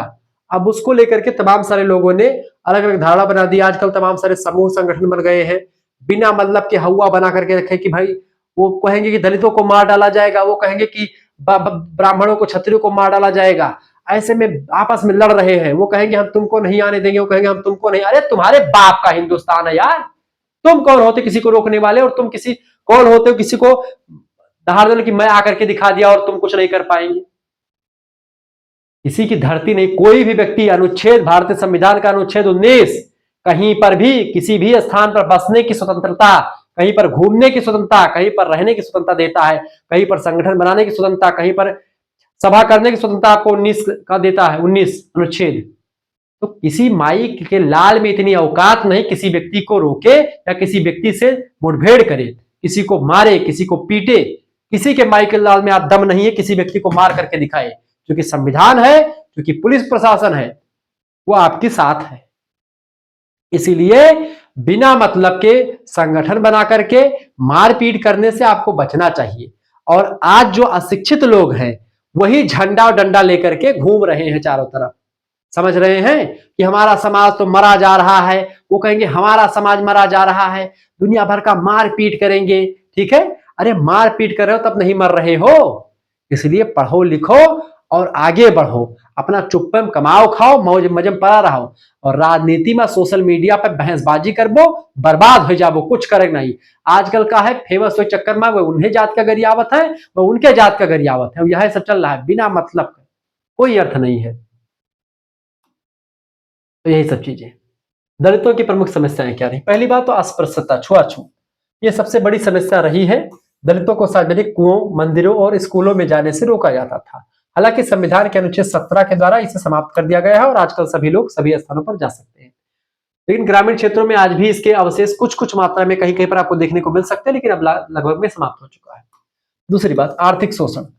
अधिकांश दलित भूमिहीन श्रमिक रहे हैं, वे बंधुआ मजदूरी और कम मजदूरी के शिकार रहे हैं। संसाधनों पर उनका अधिकार ना के बराबर रहा, इस वजह से वो पीछे रह गए।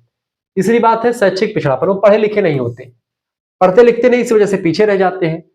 बाबा साहेब भीमराव अम्बेडकर ने क्या कहा था कि शिक्षा वो सिरनी का दूध है, जो जितना पिएगा उतना दहाड़ेगा। तो आज आपको दूध पीने की जरूरत है, आज आपको शिक्षा रूपी सिरनी की दूध की जरूरत है। आप अगर शिक्षित रहेंगे, बाबा साहेब भीमराव अम्बेडकर शिक्षित थे, भारतीय संविधान निर्मात्री सभा प्रारूप समिति के अध्यक्ष बनाए गए थे। आप ये सोचो, क्योंकि पढ़े लिखे थे तभी बने थे, वो झंडा लेकर के नहीं घूमते थे। शैक्षिक पिछड़ापन, सदियों तक शिक्षा से वंचित रहने की वजह से इस वर्ग में साक्षरता दर अन्य वर्गों की तुलना में कम रही, जिससे उनके विकास की गति धीमी रही। सामाजिक अपमान और हिंसा, जातिगत भेदभाव की वजह से दलितों को मानसिक उत्पीड़न और शारीरिक हिंसा का सामना करना पड़ता है। घोड़ी पर चढ़ने या मोछ रखने जैसे छोटे छोटे कारणों पर भी दलितों के खिलाफ हिंसा की खबरें आती रहती थी पहले। अब कुछ मात्रा में कम हुई। पहले घोड़ी भी चढ़ने के लिए लोग बोलते थे भाई तू सूद हो तो है घोड़ी नहीं चढ़ेगा, पहले होता था, अब लगभग में समाप्त हो चुका है। तो पहले के जमाने क्या थे, आज का कुछ अलग सिस्टम है। तो अब के हिसाब से चले, पहले के हिसाब से वैमनस्य न फैलाए। आवास की समस्या, अक्सर दलित बस्तियां गांव के मुख्य हिस्से से दूर और गंदी जगहों पर होती है, जहां बुनियादी सुविधाओं का अभाव होता है, लेकिन आजकल सब स्वतंत्र है। हमारे गांव की बात कीजिए, हम लोग जो है 40 घर ब्राह्मण है और कम से कम 30 या 35 घर जो है हरिजन समाज के लोग हैं। सभी लोग मिल भाव के, आज वो लोग, कुछ लोग कहते कि भाई ये नहीं करते हैं, आज भी वो शादी हमारे गांव के पंडित जी लोग उनके यहाँ शादी करवाते हैं। हम लोग ब्राह्मण तो चाहे वो किसी भी जाति का, उनके यहाँ पर भोजन बनता है, लोग खाते हैं, लोग पानी पीते हैं। हम लोग होली में जाते हैं उन लोगों के यहाँ पर और बैठते हैं, उनके घरों में बैठते हैं, पानी आता है, स्टील गिलास में पानी आता है, मैं पीता हूँ, सभी लोग पीते हैं। अब कोई ऐसा नहीं है, सब साफ सुथरा काम करते। पहले होता था कि कोई व्यक्ति चमड़े का काम करता है, उसके यहाँ पर लोग नहीं पीते थे कि भाई ये जो है गलत, मतलब ये काम करता है, चमड़े का काम है, थोड़ा सा बदबूदार काम है, इसलिए वहां पर पानी नहीं पिया। अब उन्हें देखी दाखा सभे यह करे लागे, ये एक जो है कुप्रथा चल गई। लेकिन ऐसा कुछ भी नहीं, जो व्यक्ति साफ सुथरा काम करेगा उसके यहाँ पानी पीने से क्या हर्ज है।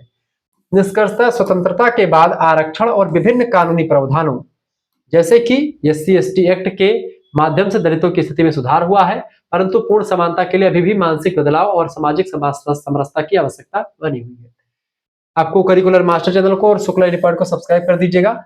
एक बात दोस्तों ध्यान रखिएगा, मैं मेरी बातों से आप लोग बुरा मत मानिएगा, क्योंकि मैं पढ़ा रहा हूं, थोड़ा सा इस तरीके की बातें मैं बोलूंगा जो कि आपको बुरी भी लग सकती है। हो सकता है कि कुछ ब्राह्मणों को बुरी लग जाए, कुछ क्षत्रियों को लग जाए, कुछ शूद्रों को बुरी लग जाए, कुछ वैश्यों को बुरी लग जाए। इसीलिए विनती है हाथ जोड़ करके कि मैं पढ़ा रहा हूं, इस दौरान अपनी जाति, अपने धर्म को थोड़ा सा साइड में रख करके तब पढ़िएगा, प्लीज। निवेदन यही है, क्योंकि मैं किसी से कोई घृणा नहीं रखता, कोई विरोध नहीं रखता हूं। सभी लोग समान है, सभी लोग भगवान की संतान है, भगवान ने सभी को बराबर बना करके भेजा है। अब आप अपने बुद्धि का, अपने बल का प्रयोग करके, अपने कर्म का प्रयोग करके आप आगे बढ़ते हैं, ये आपकी महानता है। 12 नंबर प्रश्न, मानव विकास की अवधारणा को स्पष्ट कीजिए और इसके प्रमुख सूचकों की विवेचना कीजिए। 20वीं सदी के अंत तक विकास का अर्थ केवल आर्थिक वृद्धि यानी GDP में वृद्धि माना जाता था, लेकिन 1990 में अर्थशास्त्री महबूब उल हक और अमर्त्य सेन ने मानव विकास की अवधारणा पेश की। उन्होंने तर्क दिया कि विकास का असली उद्देश्य लोगों के विकल्पों में विस्तार करना और उनके जीवन की गुणवत्ता में सुधार करना है, ना कि केवल आय बढ़ाना। केवल पैसा कमाना मानव विकास नहीं होता है। मानव विकास की परिभाषा संयुक्त राष्ट्र संघ या संयुक्त राष्ट्र विकास कार्यक्रम UNDP के अनुसार मानव विकास लोगों के विकल्पों को बढ़ाने की एक प्रक्रिया है। इसका अर्थ यह कि लोगों को शिक्षित होने, स्वास्थ्य जीवन जीने और सम्मानजनक जीवन प्राप्त करने का अवसर मिलना चाहिए, ताकि वो एक प्रकार से सही रहे। केवल पैसा कमा लेने से आपके पास सब कुछ नहीं, आपको, आप शिक्षित हो, आपका जीवन स्वस्थ हो, आप जो है आपकी बीमारी ना हो, आप सम्मान, आपका लोग आपका सम्मान करें, ये सब आपका सुधार हो। मानव विकास के प्रमुख सूचक की इंडिकेटर्स। मानव विकास सूचकांक ह्यूमन डेवलपमेंट इंडेक्स की गणना मुख्य रूप से 3 आयामों के आधार पर की जाती है। पहला दोस्तों, दीर्घ और स्वस्थ जीवन, लाइफ एक्सपेक्टेंसी, यानी इसका अर्थ है कि जन्म के समय जीवन प्रत्याशा कितनी है। यदि किसी देश में स्वास्थ्य सुविधाएं अच्छी हैं, शिशु मृत्यु दर कम है, बच्चा कम मरता है, लोग लंबी आयु जी रहे हैं, तो वहां का मानव विकास सूचकांक ऊंचा माना जाएगा, क्योंकि वो बहुत देर तक जीते हैं, उनकी इच्छा जीने की है। दूसरी बात, शिक्षा और ज्ञान, एजुकेशन। शिक्षा के 2 आधार होते हैं, स्कूल में बिताए गए औसत वर्ष और स्कूल जाने की अपेक्षित आयु। शिक्षा ही वह माध्यम है जिससे व्यक्ति अपने अधिकारों के प्रति जागरूक होता है और बेहतर रोजगार प्राप्त कर सकता है, तो शिक्षा भी बहुत जरूरी है। तीसरा, सभ्य जीवन स्तर, स्टैंडर्ड ऑफ लिविंग। इसे प्रति व्यक्ति सकल राष्ट्रीय आय यानी कि GNI के माध्यम से मापा जाता है। इसका अर्थ यह है कि व्यक्ति के पास इतनी आय होनी चाहिए कि वह अपनी बुनियादी जरूरत, सुख सुविधाओं को पूरा कर सकते, इतने पैसे उसके पास होने चाहिए।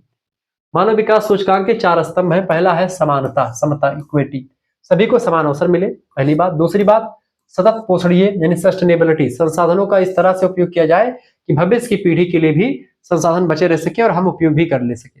इतना पेट्रोल डीजल ना खर्च कर ले कि आने वाले व्यक्ति जो है साइकिल से चलना पड़े उनको। उत्पादकता, लोगों की कार्य क्षमता में वृद्धि, सशक्तिकरण, लोगों को निर्णय लेने की शक्ति देना, ये सब जो है इसमें स्तंभ, 4 स्तंभ होते हैं। निष्कर्षतः मानव विकास की अवधारणा हमें बताती है कि लोग ही राष्ट्र की असली संपत्ति है। केवल बड़ी बड़ी इमारतें और सड़कें विकास नहीं है, बल्कि जब देश का हर नागरिक स्वस्थ हो, शिक्षित हो, तभी वास्तविक विकास माना जाएगा, ऐसा कहा गया। ठीक है, अमर्त्य सेन और महबूब उल हक के द्वारा। तीसरा लास्ट क्वेश्चन है, भ्रष्टाचार क्या है? भारत में भ्रष्टाचार के कारणों और परिणामों का वर्णन कीजिए। ठीक है, भ्रष्टाचार, करप्शन 2 शब्दों से मिलकर के बना है, भ्रष्ट और आचार। भ्रष्ट माने होता है दूषित, आचार माने आचरण, यानी दूषित आचरण, बेकार सा आचरण। जब कोई व्यक्ति अपने सार्वजनिक पद यानी कि वो किसी सरकारी पद पर, किसी सार्वजनिक पद पर है, जिसका वो सही से उपयोग नहीं करता है, उसका दुरुपयोग करता है, तो सार्वजनिक पद या अधिकार का प्रयोग निजी स्वार्थ के लिए करता है, अपने खुद के स्वार्थ के लिए करता है, अपने नातेदारी के लिए करता है, अपने रिश्तेदारी के लाभ उठाने के लिए करता है, या लाभ के लिए करता है, खुद के लाभ के लिए, तो उसे भ्रष्टाचार कहा जाएगा। या भारतीय समाज और अर्थव्यवस्था को दीमक की तरह अंदर से खोखला कर रहा आजकल भ्रष्टाचार। नेता मंत्री भी ठेका उसी को देते जो उनके रिश्तेदार होते हैं, ठीक है, और ठेकेदार भी उसी इंजीनियर को बताते हैं जो इंजीनियर कम पैसे में बना देता है रोड, ठीक है। इलियट और मेरिल भ्रष्टाचार कहते हैं कि भ्रष्टाचार प्रत्यक्ष या अप्रत्यक्ष रूप से व्यक्तिगत लाभ के लिए निर्धारित कर्तव्य का जानबूझ करके उल्लंघन करना, यानी कि आपका काम है कि आप जो है सभी को संभाव से देखें, लेकिन आप अपने घर वालों को दूसरी दृष्टि से देखते हैं और बगल वाले को दूसरी दृष्टि से। ये हो गया आपका अपराध। जैसे कि आप किसी पद पर हैं और आपको 4 नौकरी देने का अधिकार है, आप चारों नौकरी को समाज में जो योग्यता प्राप्त व्यक्ति उनको दे तो सही माना जाएगा, वो आपका सामाजिक कर्तव्य है, वो आपका वास्तविक कर्तव्य है। तो आप अपने निर्धारित कर्तव्य क्या है कि आप सभी को बराबर दृष्टि से देख करके नौकरी दे, लेकिन अब आप जानबूझ करके उसका उल्लंघन करें और जो व्यक्ति आपको 1-2 लाख रुपए दे दे आप उसकी नौकरी लगवा दें, ये आपका करप्शन हो जाएगा। पद्म पुराण में भी अनुचित तरीके से धन अर्जित करने को भ्रष्टाचार की श्रेणी में रखा गया है। भ्रष्टाचार के प्रमुख कारण, पहला कारण होता है लोग भ्रष्टाचार करते हैं आर्थिक कारण। बढ़ती महंगाई और कम वेतन की वजह से लोग ऊपरी कमाई की ओर आकर्षित होते हैं। बेरोजगारी भी युवाओं को गलत रास्तों पर ले जाती है। आजकल देखते हैं कि भाई लोग चकाचौंध भरी दुनिया में सब फॉर्च्यूनर खरीदना चाहते हैं, सब बड़ी बड़ी गाड़ियों से घूमना चाहते हैं। ऐसे में उनकी सैलरी से तो वो आने से रही, ऐसे में वो क्या करेंगे, वो ऐसा आचरण अपनाएंगे जो कि भ्रष्ट होगा, जो कि अपने पद की जो उनकी जो मर्यादा उसका उल्लंघन करके आएगा। दूसरी बात, बड़े बड़े आईएएस पीसीएस हो, बड़े बड़े नेता मंत्री हो, बड़े बड़े जो है पद पर बैठे व्यक्ति हो सरकारी पदों पर, वो सब अपराध मतलब वो सब जो है ऐसे आचार करके भ्रष्ट आचार करके अपने पदों का दुरुपयोग करते हैं, अपने सगे संबंधियों का या अपने जो उनको पैसा देता है उनका काम जल्दी होता है, जो पैसा नहीं देता उनका काम नहीं होता। इसी को भ्रष्टाचार कहते हैं। नैतिक मूल्यों का पतन, समाज में अब व्यक्ति की ईमानदारी के बजाय उसकी सफलता और पैसे को अधिक महत्व दिया जाता है, चाहे वह पैसा किसी भी तरीके से आया हो। ये सबसे इंपॉर्टेंट होता है। पैसे किस भी तरीके से कोई व्यक्ति कमाए, जिसके पास पैसा उसी के सब गुलामी ठोकते हैं। जटिल कानून और तत्काल फीताशाही, सरकारी कार्यों में देरी और जटिल प्रक्रिया की वजह से लोग काम जल्दी करवाने के लिए रिश्वत का सहारा लेते हैं, ठीक है। अगला, राजनीतिक संरक्षण, राजनीति और अपराध का गठजोड़ भ्रष्टाचार को बढ़ावा देता है। जब राजनीति और अपराध दोनों एक दूसरे से जुड़ जाते हैं तो भ्रष्टाचार आगे बढ़ जाता है, क्योंकि राजनीति के लोग ही अपराधियों को जन्म देते हैं। राजनीति में अधिकतर जितने भी राजनेता होते हैं सब अपराधी होते हैं, सब नहीं, मतलब कि कुछ लोग ऐसे होते हैं जो अपराध करके ही बने होते हैं। चुनाव जीतने के लिए धन की आवश्यकता भ्रष्टाचार को जन्म देती है, चुनाव करवाने के लिए तमाम प्रकार के भ्रष्टाचार, ठीक है। अभी आप मूवी देखेंगे धुरंधर 2, उसमें आप देखिए किस तरीके से नकली नोट जो है छप करके आने वाली थी पाकिस्तान से। ये तो कहो कि भला हो नोटबंदी का कि नोटबंदी बंद हो गई, सारा पैसा उनका बर्बाद हो गया, नहीं तो पूरा तबाही मचा करके रख देते। दंड का अभाव, भ्रष्टाचार के मामलों में कानूनी कार्रवाई बहुत धीमी होती है, क्योंकि कानूनी कार्रवाई भी भ्रष्टाचार में लिप्त हो जाती है, जिससे भ्रष्टाचारियों को मन में कानून का डर खत्म हो जाता है, क्योंकि कानून उनके साथ ही है। भ्रष्टाचार का परिणाम, गरीबों का शोषण होता है, कल्याणकारी योजनाओं का पैसा मात्र लोग मतलब कि पैसा पात्र लोगों तक पहुंचने से पहले ही बिचौलिए लोग खा जाते हैं। किसी प्रधानमंत्री ने कहा था कि अगर मैं 100 रुपया यहाँ से भेजता हूं तो जनता तक केवल 1 रुपया पहुंचता है, बाकी 99 रुपया खा लेते हैं ये लोग, बिचौलिया लोग। आर्थिक असमानता, अमीर और अमीर होता जाता है और गरीब काला धन बढ़ता है, जिससे देश की अर्थव्यवस्था कमजोर होती है। ये चीजें एक प्रकार से आजकल बड़ी हो रही है। तीसरी बात, प्रशासनिक अकुशलता, ये भी एक प्रभाव होता है। योग्य लोगों के बजाय सिफारिशों या रिश्वत देने वाले लोग ऊंचे पदों पर पहुंच जाते हैं, जिससे प्रशासन की गुणवत्ता गिर जाती है, प्रशासन भी अच्छे तरीके से काम नहीं कर पाता। अनैतिकता पैदा होती है समाज में अविश्वास और असुरक्षा का माहौल पैदा हो जाता है जब जो है भ्रष्टाचार खूब बढ़ता है। तो निष्कर्षतः भ्रष्टाचार को समाप्त करने के लिए केवल कड़े कानून जैसे कि लोकपाल, भ्रष्टाचार निवारण अधिनियम, ठीक है, काफी नहीं है, बल्कि इसके लिए पारदर्शी प्रशासन, डिजिटलाइजेशन और सार्वजनिक सामाजिक जागरूकता की आवश्यकता। आजकल जैसे मोदी जी ने क्या कर दिया, हालांकि कुछ काम मोदी जी ने बड़ा अच्छा किया, जैसे कि आज गल्ला मिलता है, पहले गल्ला जो आता था कोटेदार लोग खा लेते थे सब कुछ, अधिकतर कुछ नहीं पाते थे व्यक्ति लोग, ठीक है, या पाते भी थे तो जो जितना भी कोटेदार का मर्द होता था उतना देता था। आजकल क्या है, अंगूठा लगाओ और डिजिटल कांटा पर भी वो चीजें तौल करके देता है कि भाई जितना तुम्हारा अंगूठा लगा है इतना यूनिट है, उतना यूनिट आपको मिलेगा, ठीक है। अगर आपको जुड़ना है हमारे साथ तो आपके ये क्लास हो गई लगभग में समाप्त। 9984 039 इस नंबर पर आप व्हाट्सएप पर एसएमएस कर दीजिएगा। क्या एसएमएस करेंगे? अपना नाम एसएमएस कर दीजिएगा, अपने यूनिवर्सिटी का नाम, अपने सब्जेक्ट के नेम और आपके सेमेस्टर में पहले सेमेस्टर का नाम लिख करके भेज दीजिएगा। फोर्थ सेमेस्टर की फीस मात्र 100 रुपए रखी गई। इसमें आपको व्हाट्सएप ग्रुप में जुड़ो, वहीं पे आपको पीडीएफ नोट्स के लिए बेसिकली आपके लिए व्यवस्था की गई है। आपके पास एक क्यूआर कोड इसके अंदर भेज, उसी पर आपको 100 रुपए फीस जमा कर दें। इसके अंदर आपके पास एक भेजा जाएगा, उसी पर आपको 100 रुपए फीस जमा कर देने हैं। जैसे आप फीस जमा करेंगे आपको जो है पीडीएफ नोट्स मिल जाएगा, व्हाट्सएप ग्रुप में आपको जोड़ा जाएगा। ठीक है, ये बात आप ध्यान रखेंगे। तो इसमें आपको सभी सब्जेक्ट का नोट्स मिल जाएगा, परीक्षा चाहे आपकी ऑब्जेक्टिव हो चाहे लिखित हो, दोनों टाइप का आपको यहाँ पर नोट्स मिलेगा। एमसीक्यूज वाला भी मिल जाएगा और लिखने वाला अति लघु उत्तरीय, लघु उत्तरीय, दीर्घ उत्तरीय का भी आपको मिल जाएगा। ये बात आप ध्यान रखिए। मात्र 100 रुपए फीस में आपको मिल जाएगा, को करिकुलर का भी और आपके जो भी सब्जेक्ट है उसका भी। अगर आप फोर्थ एंड फिफ्थ का एक साथ फीस जमा करेंगे तो मात्र 150 रुपए में ही आपका 2 सेमेस्टर का हो जाएगा। वैसे 2 सेमेस्टर की फीस 200 रुपए है, ये आपका 150 रुपए में ही आपको सभी पीडीएफ मिलेगा। ठीक है, ये बात सबसे इंपॉर्टेंट बात है कि आपको जब सीरीज खरीदते हैं, सीरीज आपको ना खरीदना पड़े इसके लिए व्यवस्था की गई। सीरीज आप खरीदते हैं तो आपका 60 रुपए की एक सब्जेक्ट की सीरीज आती है, कम से कम 5 सब्जेक्ट की आपकी सीरीज खरीदेंगे, आपका 300 रुपए यहाँ से खर्च हो जाते हैं। ये 300 रुपए आपके बच जाते हैं जब आप हमसे पीडीएफ नोट्स प्राप्त करते हैं। इससे क्या होता है कि आपको सारे क्वेश्चंस वही मिलते हैं जो आपकी परीक्षा में आने वाले होते हैं। तो आपका बड़ा बेनिफिट होगा। सभी विश्वविद्यालय के बच्चे पढ़ सकते हैं। राम मनोहर लोहिया, वीर बहादुर सिंह पूर्वांचल विश्वविद्यालय, महात्मा गांधी काशी विद्यापीठ, जननायक चंद्रशेखर बलिया विश्वविद्यालय, महाराजा सुहेलदेव आजमगढ़ विश्वविद्यालय, सिद्धार्थ यूनिवर्सिटी के पहले मां पाटेश्वरी बलरामपुर विश्वविद्यालय, Maa Vindhyavasini Mirzapur, Raja Mahendra Pratap Singh state university, MJ पैरी बरेली रोहिलखंड, मां शाकुंभरी सहारनपुर, राजा महेंद्र प्रताप सिंह स्टेट यूनिवर्सिटी। इसके अलावा छत्रपति साहू जी महाराज कानपुर विश्वविद्यालय, चौधरी चरण सिंह मेरठ विश्वविद्यालय, प्रोफेसर रज्जू भैया स्टेट यूनिवर्सिटी लखनऊ विश्वविद्यालय। ऐसे तमाम प्रकार के और विश्वविद्यालय हैं जिनका दीनदयाल उपाध्याय गोरखपुर विश्वविद्यालय, महात्मा गांधी काशी विद्यापीठ, ठीक है, जननायक चंद्रशेखर बलिया विश्वविद्यालय, बुंदेलखंड यूनिवर्सिटी झांसी, डॉक्टर भीमराव अम्बेडकर आगरा विश्वविद्यालय। सभी विश्वविद्यालय के लिए इंपॉर्टेंट है। मिलते हैं फिर नेक्स्ट वीडियो में, तब तक के लिए जय हिंद जय भारत। आप सबका बहुत बहुत धन्यवाद हमारे से जुड़ने के लिए। इसी प्रकार से अपना प्यार दुलार बनाए रखेंगे। बहुत बहुत धन्यवाद।